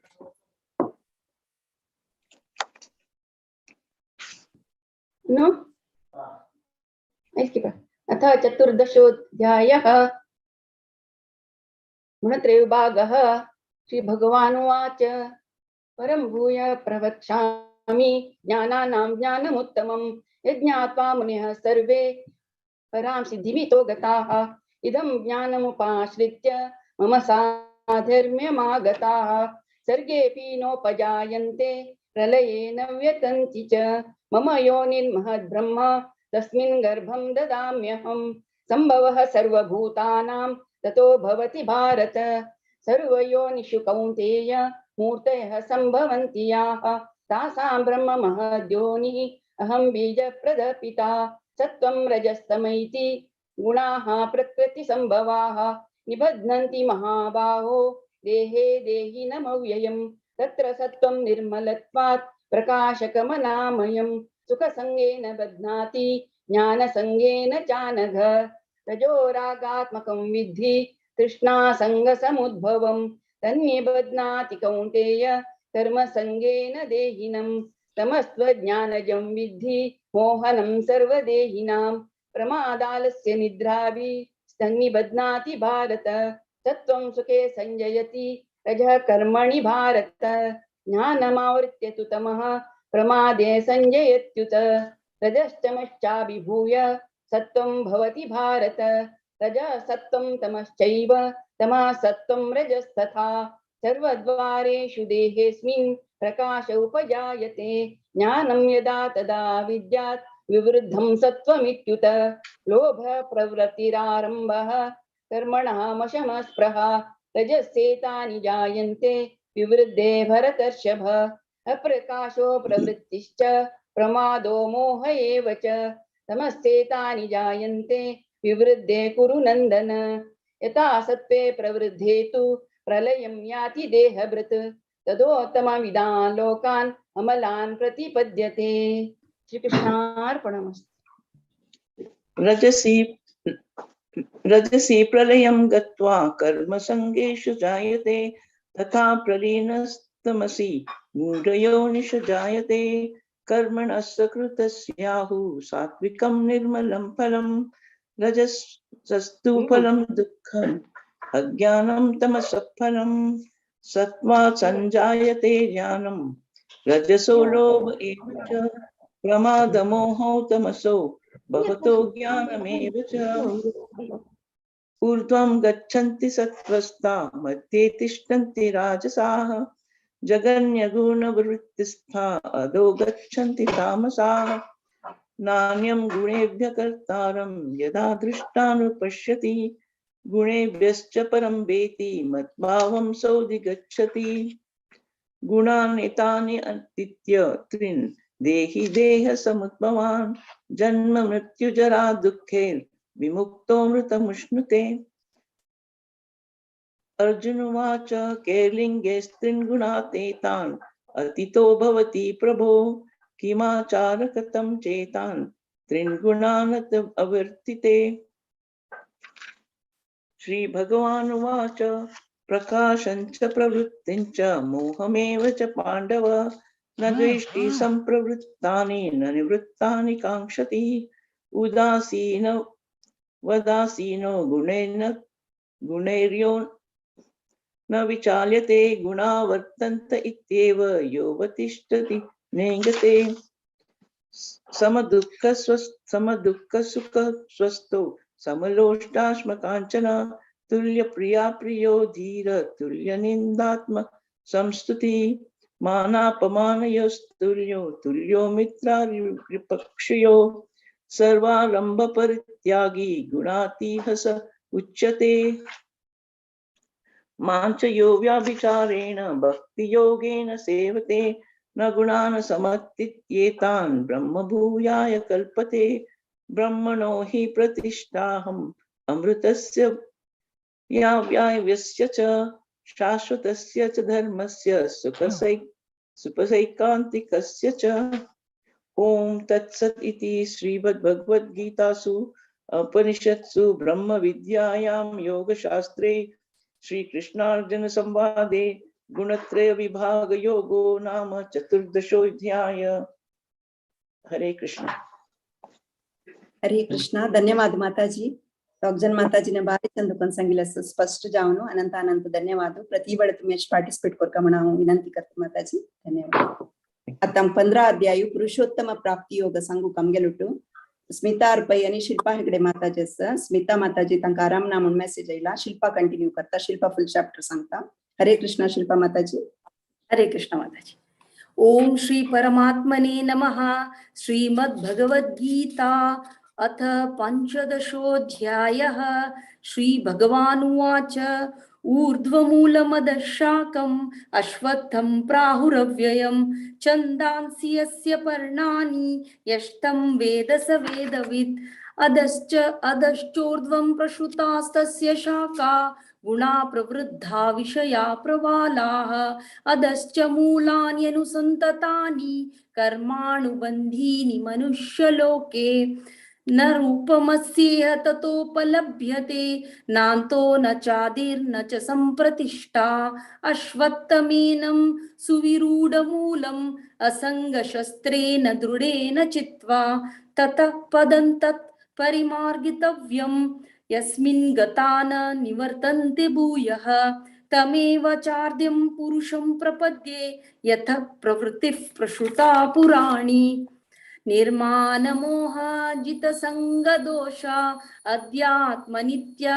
विनिवृत्तकामाः द्वन्द्वैर्विमुक्ताः सुखदुःखसंज्ञैर्गच्छन्तमूढाः पदमव्ययन्तत् न तद्भासयते सूर्यो न शशाङ्को न पावकः यद्गत्वा न निवर्तन्ते तद्धाम परमं मम ममैवांसो जीवलोके जीवभूता सनातनः मनःषष्ठानीन्द्रियाणि प्रकृतिस्थानि कर्षति शरीरं यदवाप्नोति यच्चाप्युत्क्रामतीश्वरः गृहीत्वैतानि संयाति वायुर्गन्धानि वाशयात् स्तोत्रं चक्षुस्पर्शणाञ्च रसनान् घ्राणमेव च अधिष्ठाय मनश्चायं विषयानुपसेवते उत्क्रामन्तं स्थितं वापि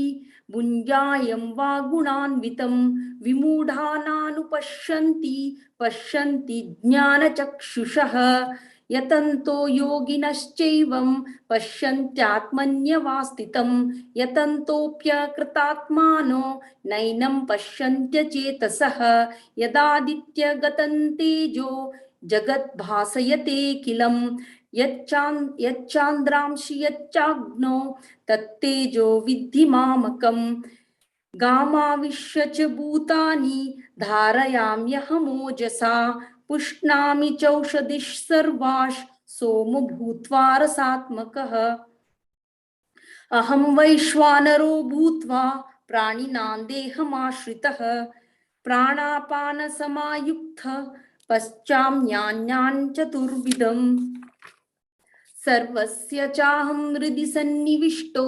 मतस्मृतिर्ज्ञानमपोहनाञ्च वेदैश्च सर्वैरहमेव वेद्यो वेदान्तकृद्वेदविदेव चाहं द्वाविमौ पुरुषौ लोके क्षराश्चाक्षर एव च क्षरः सर्वाणि भूतानि कूटस्थोऽक्षर उच्यते उत्तमः पुरुषस्त्वन्यः परमात्मेत्युदारतः यो लोकत्रयमाविश्य बिभर्तव्यय ईश्वरः यस्मात्क्षरमतीतोऽहम् अक्षरादपि चोत्तमः अतोऽस्मि लोके वेदे च प्रथितः पुरुषोत्तमः यो मामेव सम्मूढो जानाति पुरुषोत्तमं स सर्वविद् भजति मां सर्वभावेन भारत इति गुह्यतमं शास्त्रम् इदमुक्तं मया नघ एतद्बुद्ध्वा बुद्धिमान् स्यात् कृतकृत्यश्च भारत ओम तत्सदिति श्रीमद्भगवद्गीतासु उपनिषत्सु ब्रह्मविद्यायां योगशास्त्रे श्रीकृष्णार्जुन संवादे पुरुषोत्तमयोग नाम पंचदशोऽध्यायः। ओम श्री कृष्णार्पणमस्तु। हरे कृष्णा कृष्ण कृष्णा हरे हरे, हरे राम राम राम हरे हरे, हरे कृष्णा कृष्ण कृष्णा हरे हरे, हरे राम राम राम हरे हरे। हरे कृष्ण। हरे कृष्णा। धन्यवाद शिल्पा माताजी।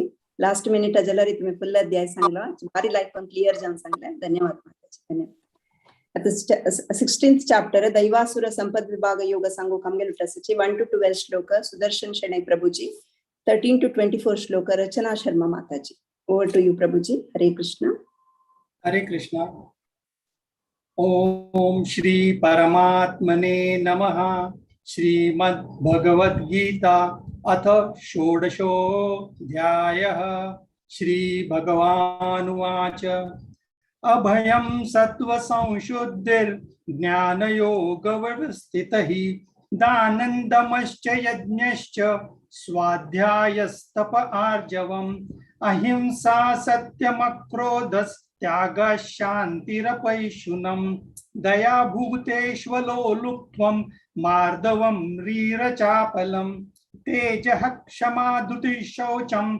अद्रोहो नातिमानित भवन्ति सम्पदं दैवीम् अभिजातस्य भारत दम्भो दर्पोऽभिमानश्च क्रोधः पारुष्यमेव च अज्ञानं चाभिजातस्य पार्थ सम्पदमासुरीं दैवी सम्पद्विमोक्षाय निबन्धायासुरीमता मा शुच सम्पदं दैवीम् अभिजातोऽसि पाण्डव द्वौ भूतसर्गौ लोकेऽस्मिन् दैव आसुर एव च दैवो विस्तरशः प्रोक्त आसुरं पार्थ मे शृणु प्रवृत्तिं च निवृत्तिं च जनान विदुरासुरा न शौचन्नापि चाचारो न सत्यन्तेषु विद्यते असत्यमप्रतिष्ठन्ते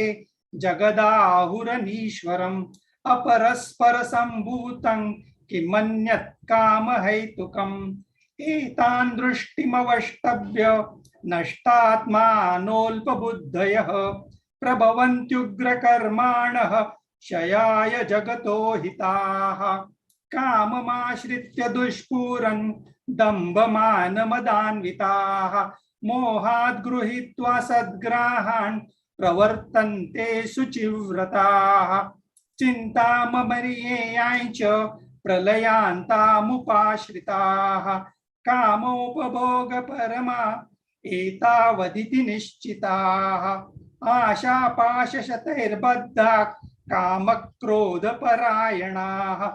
ईहन्ते कामभोगार्थम् अन्यायेनाथ संचयान् हरे कृष्ण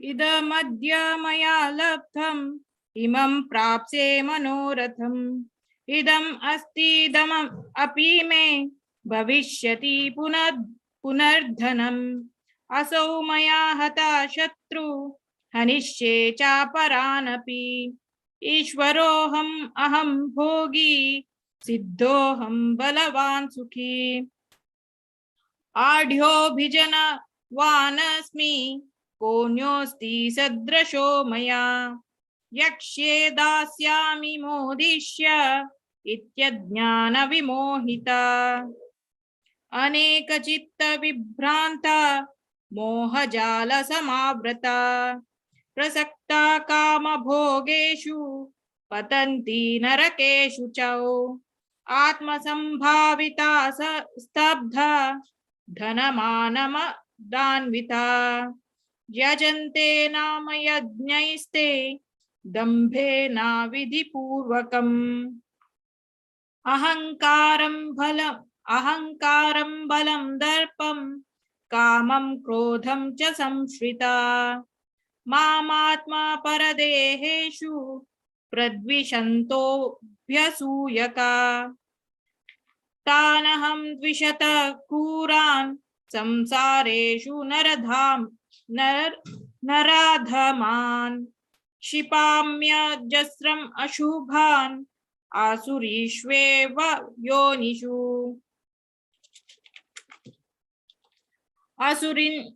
असुरीं योनिमापाना मूढा जन्मनि जन्मनि माम् अप्राप्येव कौन्तेय ततो यान्त्यधमां गतिम् त्रिविधं नरकस्येदं द्वारं नाशनमात्मना काम क्रोध तथा लोभ तस्मात् एतत्त्रयं त्यजेत् एतैर्मुक्त कौन्तेय तमोद्वारै त्रिभिर्नर आचरात्यात्मना श्रेय ततो याति परां गतिम् यशास्त्रविधिम् उत्सृज्य वर्तते कामकारता न स सिद्धिम् अवाप्नोति न सुखं न परां गतिम् तस्माच्चास्त्रं प्रमाणं ते कार्यकार्यव्यवस्थितौ ज्ञात्वा शास्त्रविधानोक्तं कर्म कर्तुम् इहार्हसि। ओम तत्सत् इति श्रीमद्भगवद्गीतासु उपनिषत्सु ब्रह्म विद्यायां योगशास्त्रे श्रीकृष्णार्जुन संवादे दैवासुर संपद्विभागयोगो नाम षोडशोऽध्यायः। हरे कृष्णा कृष्ण कृष्ण हरे हरे हरे राम राम राम हरे हरे हरे कृष्ण। हरे कृष्ण. धन्यवाद प्रभूजी, धन्यवाद माताजी. बारीला ऐकून रिसाइट केलं तुम्ही. प्रतिवेळ एकादशी योग विनंती करता.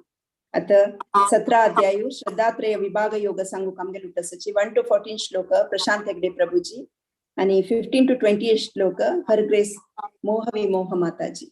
हरे कृष्ण प्रभूजी, तुम्ही स्टार्ट करा. हरे कृष्ण. ओम श्री परमात्मने नमः.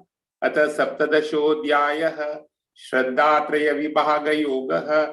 अर्जुन उवाच ये शास्त्रविधिमुत्सृज्य यजन्ते श्रद्धयान्विताः तेषां निष्ठा तु का इति भगवानुवाच विविधा भवति श्रद्धा देहिनां सा स्वभावजा सात्विकी राजसी चैव तामसी चेति तां शृणु सत्त्वानुरूपा सर्वस्य श्रद्धा भवति भारत श्रद्धामयोऽयं पुरुषो यो यच्छ्रद्धः स एव सः यजन्ते सात्विका देवान् यक्षरक्षांसि राजसाः प्रेतान् भूतगणाश्चान्ये यजन्ते तामसा जनाः अशास्त्रविहितं घोरं तप्यन्ते ये तपो जनाः दम्भाहंकार संयुक्ताः कामरागबलान्विताः कर्षयन्त शरीरस्थं भूतग्राममचेतसः मां चैवान्त शरीरस्थं तान् विद्यासुरनिश्चयान्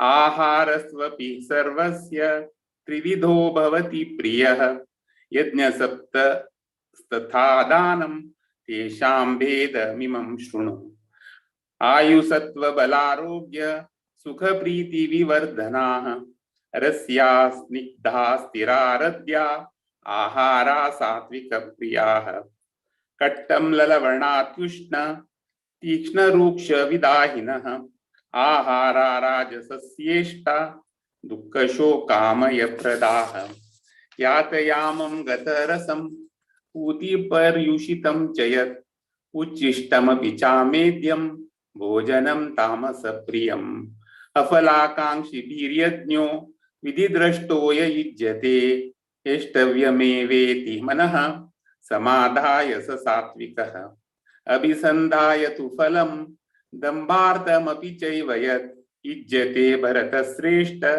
तं यज्ञं विधिराजसं विधिहीनमसृष्टानं मन्त्रहीनमदक्षिणं श्रद्धाविरहितं यज्ञं तामसं परिचक्षते देवद्विज गुरुप्राज्ञ पूजनं शौचमार्जवं ब्रह्मचर्यमहिंसा च शारीरं तप उच्यते. हरे कृष्ण.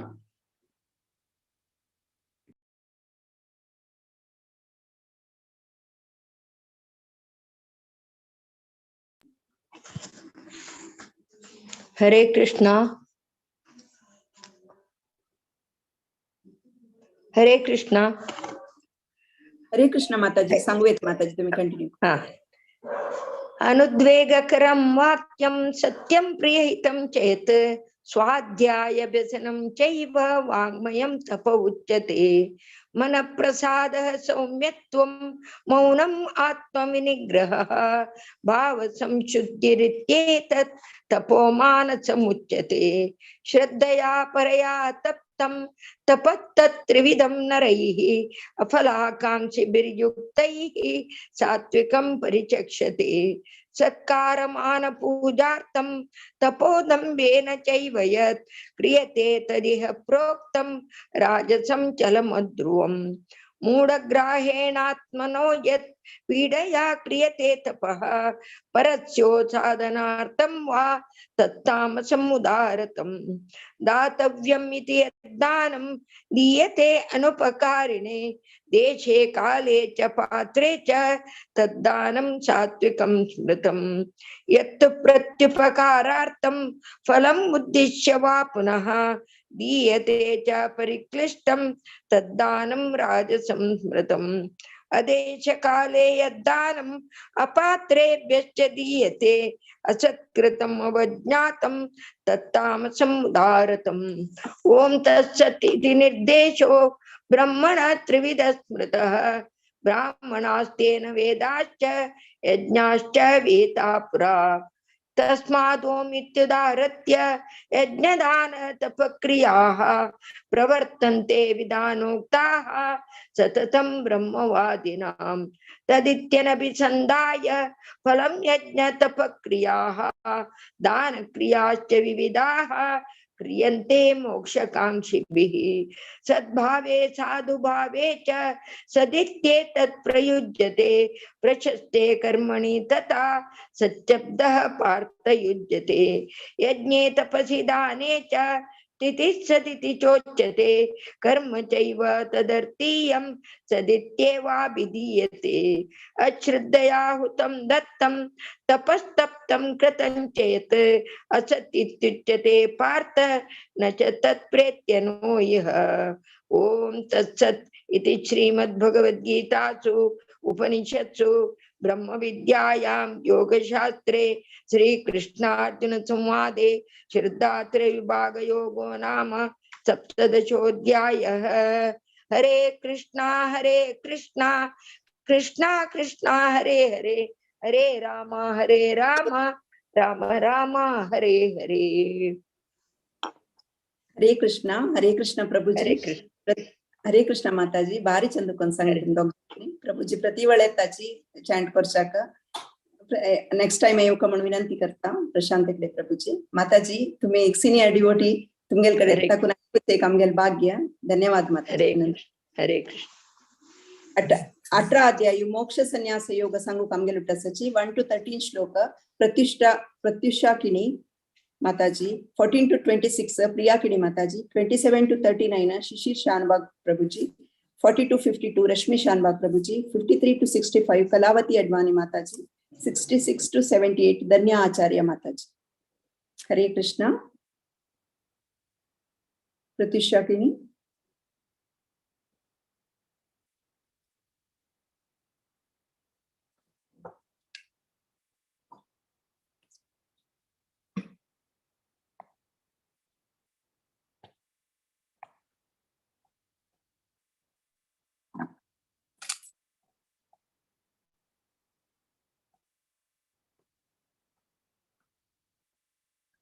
मोस्टली तनी नांची प्रत्युषाकिनी विद्या माताजी तुम्ही सांगू येतवा विद्या माताजी 1 to 14 श्लोक सॉरी 1 to 13 श्लोक ओके हरे कृष्ण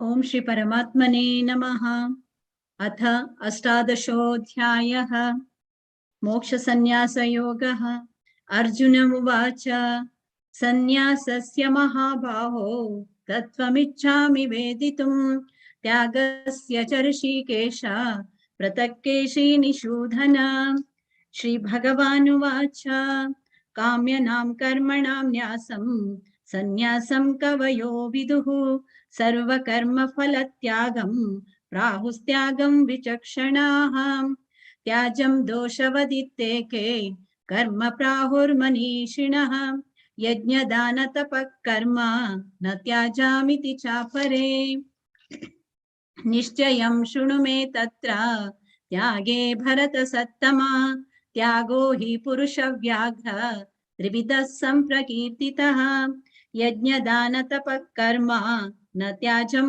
कार्यमेव तत् यज्ञो दानं तपश्चैव पावनानि मनीषिणाम् एतान्यपि तु कर्माणि सङ्गं त्यक्त्वा फलानि च कर्तव्यानीति मे पार्थ निश्चितं मतमुत्तमम् नियतस्य तु सन्न्यासः कर्मणो नोपपद्यते मोहातस्य परित्यागः तामसः परिकीर्तितः दुःखमित्येव यत्कर्म कायक्लेशभयात् त्यजेत् स कृत्वा राजसं त्यागं नैव त्यागफलं लभेत् कार्यमित्येव यत्कर्म नियतं क्रियतेऽर्जुन संगं त्यक्त्वा फलं चैव स त्यागः सात्विको मतः न द्वेष्ट्य कुशलं कर्म कुशलेनानुषज्यते त्यागी सत्त्वसमाविष्टो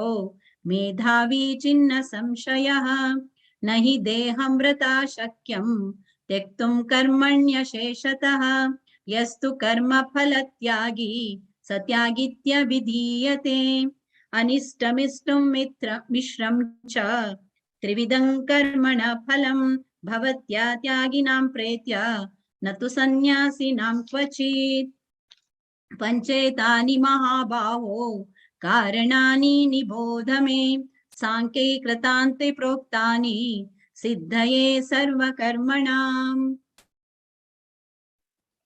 ओके हरे कृष्ण वै प्रियकिणी माताजी सब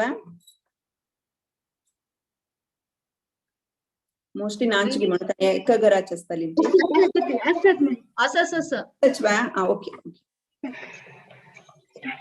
प्रतीक्षाकिणी आयली न्हू चेडा तूं काय सांग सुरवेत कोण सांग चेडा 8 अध्याय स्टार्ट कर ओके लेट जॉइन जाली दिसता ऑर्डर स्टार्ट कर नाका भारती नेक्स्ट स्टार्ट करतल केंती स्टार्ट विद्या आसु गो चंडू गो सांग चेडा सांग कृष्ण कोण सांग अथ अष्टादशोऽध्यायः मोक्षसंन्यासयोगः अर्जुन उवाच संन्यासस्य महाबाहो तत्त्वमिच्छामि वेदितुं त्यागस्य च ऋषिकेश पृथक् केशिनिषूदन श्रीभगवानुवाच काम्यानां कर्मणां न्यासं सन्न्यासं कवयो विदुः सर्वकर्मफलत्यागं प्राहुस्त्यागं विचक्षणाः त्याज्यं दोषवदित्येके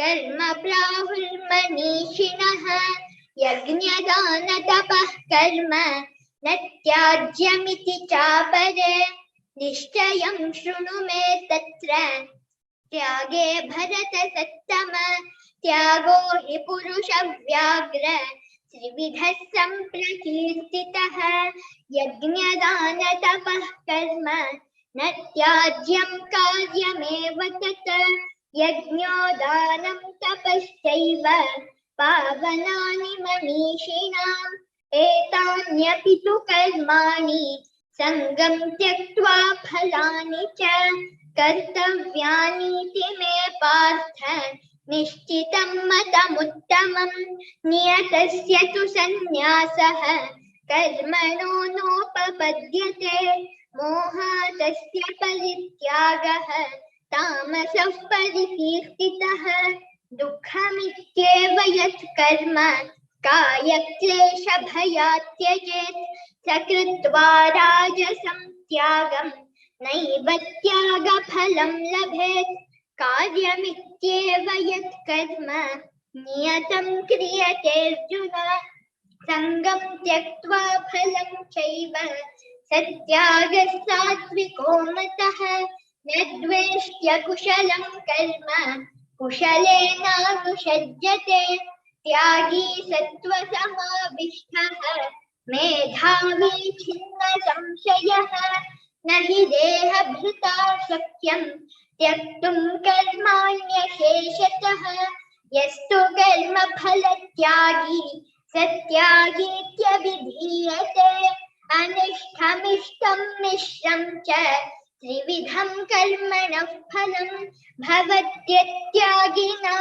प्रेत्य न तु सन्न्यासिनां क्वचित् पञ्चैतानि महाबाहो कारणानि निबोध मे सांख्ये कृतान्ते प्रोक्तानि सिद्धये सर्वकर्मणाम् अधिष्ठानं तथा कर्ता करणं च पृथग्विदं विविधाश्च पृथक् चेष्टाः दैवं चैवात्र पञ्चमं शरीरवाङ्मनोभिर्यत् कर्म प्रारभते नरः न्यायं वा विपरीतं वा पञ्चैते तस्य हेतवः तत्रैवं सति कर्तारम् आत्मानं केवलं तु यः पश्यत्य कृतबुद्धित्वात् न स पश्यति दुर्मतिः यस्य नाहङ्कृतो भावः बुद्धिर्यस्य न लिप्यते हत्वापि स इमां लोकान् न हन्ति न निबध्यते ज्ञानं ज्ञेयं परिज्ञाता त्रिविधा कर्म चोदन करणं कर्म कर्तेति त्रिविधः कर्म संग्रहः ज्ञानं कर्म च कर्ता च त्रिधैव गुणभेदतः प्रोच्यते गुणसंख्याने यथावत् शृणुतान्यपि सर्वभूतेषु येनैकं भावमव्ययमीक्ष्यते अविभक्तं विभक्तेषु तज्ज्ञानं विद्धि सात्विकं पृथक्त्वेन तु यज्ञानं नानाभावान् पृथग्विदान् वेत्ति सर्वेषु भूतेषु तज्ज्ञानं विद्धि राजसं यत्तु कृत्स्नवदेकस्मिन् कार्ये सक्तमहैतुकम् अतत्त्वार्थवदल्पं च तत्तामसमुदाहृतं नियतं संगरहितम् अरागद्वेषतः कृतम् अफलप्रेप्सुना कर्म यत्तत् सात्विकमुच्यते यत्तु कामेप्सुना कर्म साहङ्कारेण वा पुनः क्रियते बहुलायासं तद्राजसमुदाहृतम् अनुबन्धं क्षयं हिंसाम् अनवेक्ष्य च पौरुषम् मोहादारभ्यते कर्म यत्तत्तामस उच्यते मुक्तसङ्गो नहं वादी धृत्युत्साहसमन्वितः सिद्ध्यसिद्ध्यो निर्विकारः कर्ता सात्विक उच्यते। हरे कृष्ण।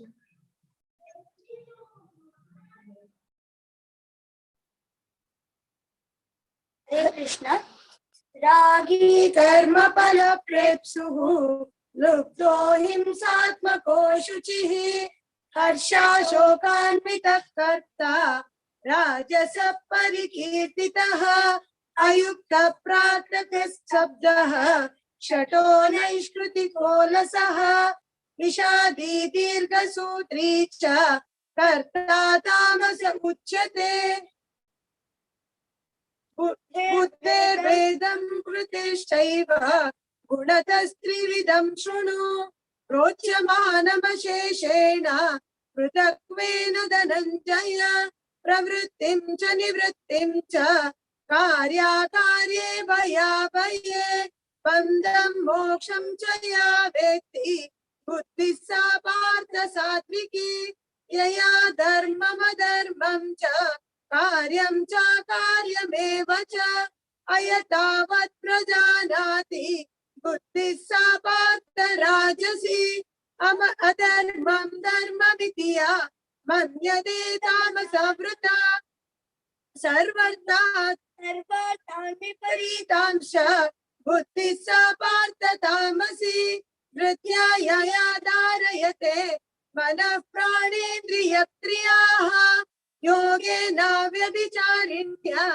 धृतिः सा पार्थ सात्विकी यया तु धर्मकामार्थान् धृत्या धारयतेऽर्जुन प्रसंगेन फलाकाङ्क्षी धृतिः सा पार्थ राजसी यया स्वप्नं भयं शोकं विषादं मृत्युमेव च न विमुञ्चति दुर्भेदम् धृतिः सा पार्थ तामसी सुखं त्रिकालीं त्रिविधं शृणु मे भरतर्षभ अभ्यासाद्रमते यत्र दुःखान्तं न निगच्छति यत्तदग्रे विषमिव परिणामे मृतोपहं तत्सुखं सात्विकं प्रोक्तम् आत्मबुद्धिप्रसादजम् विषयेन्द्रिय संयोगात् यत्तदग्रे मृतोपमं परिणामे विषमिव तत्सुखं राजसंस्कृतम् यदग्रे चानुबन्धे च सुखं मोहमात्मनः फलस्य प्रमोदात्मं तत्तामसमुदावृतम्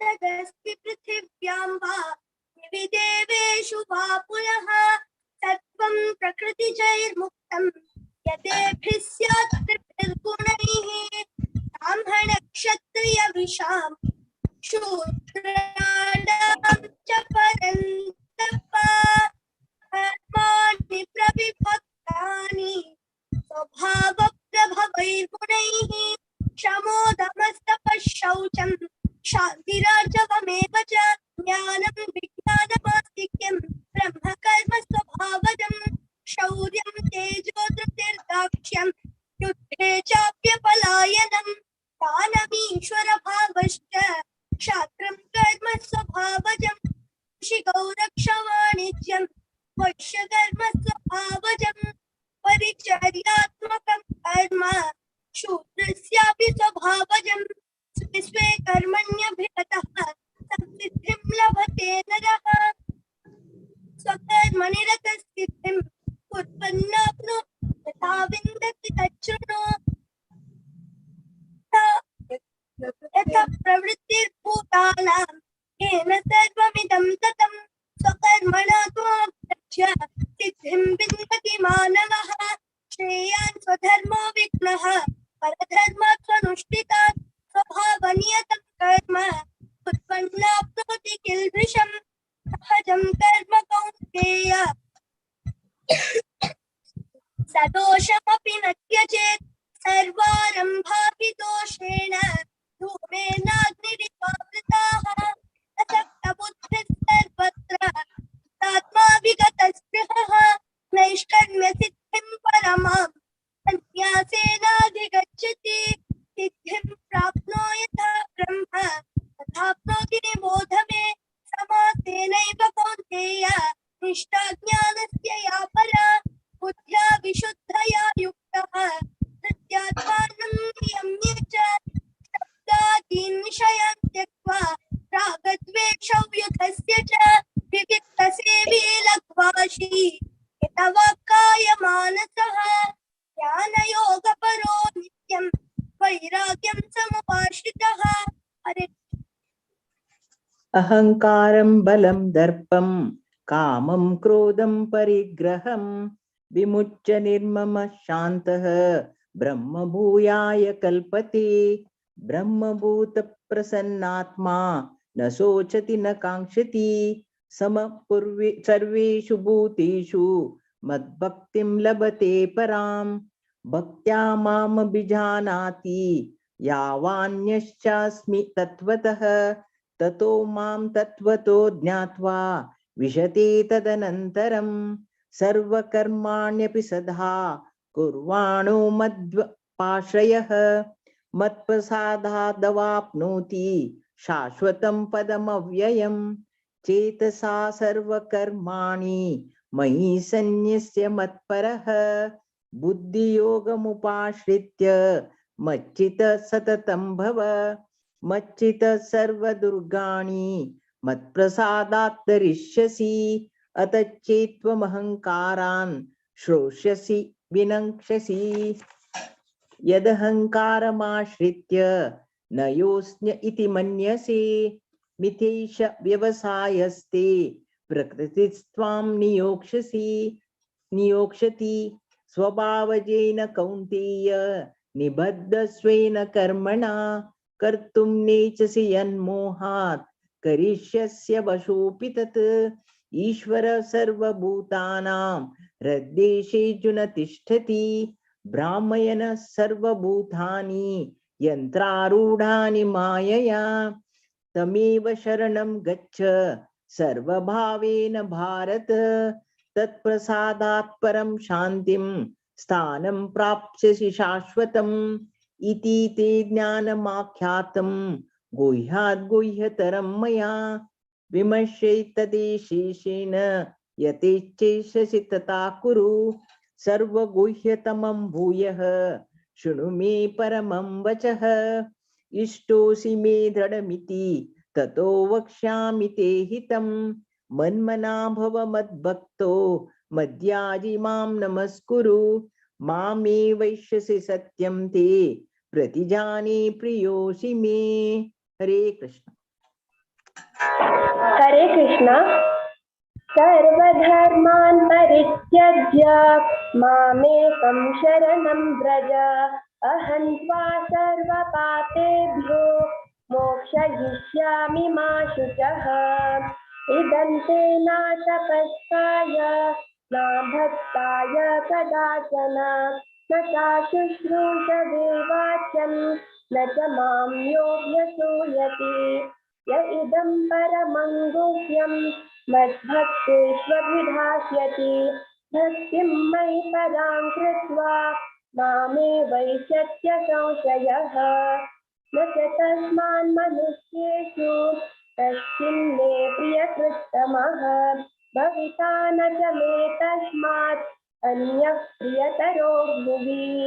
अस्वेष्यते च य इमं धर्म्यं संवादमावयोः ज्ञानयज्ञेन तेनाहम् इष्टस्यामिति मे मतिः।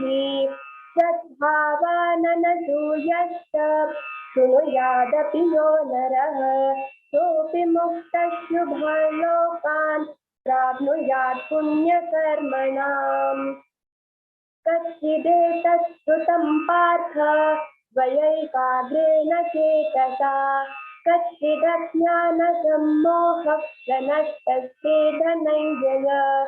अर्जुन उवाच नष्टो मोहस्मृतिर्लब्धा त्वत्प्रसादान्मयाच्युत स्थितोऽस्मि गतसन्देहः करिष्ये वचनं तव। संजय उवाच इत्यहं वासुदेवस्य पार्थस्य च महात्मनः संवादमिममश्रौषम् अद्भुतं रोमहर्षणम्। व्यासप्रसादात् श्रुतवान् एतत् गुह्यमहं परं योगं योगेश्वरात् कृष्णात् साक्षात् कथयत स्वयं। राजन् संस्मृत्य संवादमिममद्भुतं केशवार्जुनयोः पुण्यं कृष्णामि च मुहुर्मुहुः। तच्च संस्मृत्य रूपमत्यद्भुतं हरेः विस्मयो मे महान् राजन् पश्यामि च पुनः पुनः। यत्र योगेश्वरः कृष्णो यत्र पार्थो धनुर्धरः तत्र श्रीर्विजयो भूतिर्ध्रुवा नेतिर्मतिर्मम। ॐ तत्सदिति श्रीमद्भगवद्गीतासूपनिषत्सु ब्रह्मविद्यायां योगशास्त्रे श्रीकृष्णार्जुनसंवादे मोक्षसंन्यासयोगो नाम अष्टादशोऽध्यायः। ॐ श्रीकृष्णार्पणमस्तु। हरे कृष्ण। हरे कृष्ण. सक्कड चेडू माताजीन बारीला आयकून सांगिल्लें आसा. अनंत धन्यवाद. अशी प्रतिवेळ तुम्ही येवन पठण करका आणि श्रवण करका म्हणून भगवद्गीता हांव विनंती करता. तशी चेडवान ऋतुशाकिनी आणि शिशिर शानबाग चेडवान इतले बायट इतले चंद कोण सांगिल्लें आसा. आमकां पुरो एक इन्स्पिरेशन सी चेडवा. अनंत धन्यवाद. प्रतिवेळ पार्टिसिपेट करका चेडा. धन्यवाद. थोडे अनाउन्समेंट आसा. 26th मे एकादशी आसा उपास. प्रतीची पंदेसाई कोळेकार शेतपळकशीची नेक्स्ट एकादशी 26 तास सगळे जण हांव विनंती करता मुखार येवन नाव दिवका श्रवण कोरका पठण कोरका भगवद्गीते म्हणून हांव विनंती करता तशीच कोण कोण व्हॉट्सअप ग्रुपार नाची भागवत पुराणा कोंकणी ग्रुपार नाची तांणी ग्रुपा जॉइन जावका इता म्हळ्यार केल्या वेळार मेसेज मिस जाता आज भगवद्गीते वग्गेशन ಸ್ವಲ್ಪ 5:30 आणि रेग्युलर 5:30 आसता इंडिया टाइम तशी तुमकां मेसेज मिस जाता तुम्ही ग्रुपांत असल्यार मस्त सकाळ भागवत पुराणाचो सत्संग आसा 4 दिवस ताकाय तुम्ही अटेंड करेत म्हणून हांव विनंती करता आता आमगेले भागवत पुराणाचे भक्ती Rasamrita Sindhu nectar of devotion session चलता आसा 2 सेशन ताजे इंट्रोडक्शन सेशन जाल्ले फाल्यां ताकून चॅप्टर 1 स्टार्ट जाता इंटरेस्ट आशिल्ल्यान सगळे जणांनी रेग्युलर अटेंड करता म्हणून हांव विनंती करता फाल्यां शुक्रारा आणि नेक्स्ट मंडेक आमगेले उटासाची सिनियर डिवोटी हिज ग्रेस उत्तम नरसिंह प्रभूची भक्ती रसामृत सिंधू सेशन घेवच्याक तुम्ही सगळे जणांना अटेंड जावक म्हणून हांव विनंती करता तशीच शेनवार डिमन्स इन वृंदावन सिरीज सांतू हर ग्रेस व्रजगोपी माताजी शंखचूडा ಬಗ್ಗೆ सेशन घेता आसाची ताकाय सगळे जणांना अटेंड जावक म्हणून हांव विनंती करता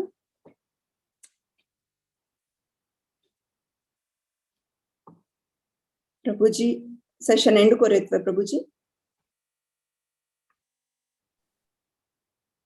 हरे कृष्ण माताजी यस हरे कृष्ण माताजी यस माताजी हरे Krishna thank you very much सगळे आजी पारायण ऐकूच्याक श्रवण करच्या आणि सांगूक पठण करच्या येईल सगळे भक्तवृंदाक भागवत पुराण कोंकणी टीमा तर्फेन हृदयपूर्वक धन्यवाद सांगता धन्यवाद आता मी सेशन एंड करें वाञ्छाकल्पतरुभ्यश्च कृपा सिन्धुभ्य एव च पतितानां पावनेभ्यो वैष्णवेभ्यो नमो नमः अनंत कोटि वैष्णव वृंद की जय श्रीला प्रभुपाद की जय हरे कृष्ण।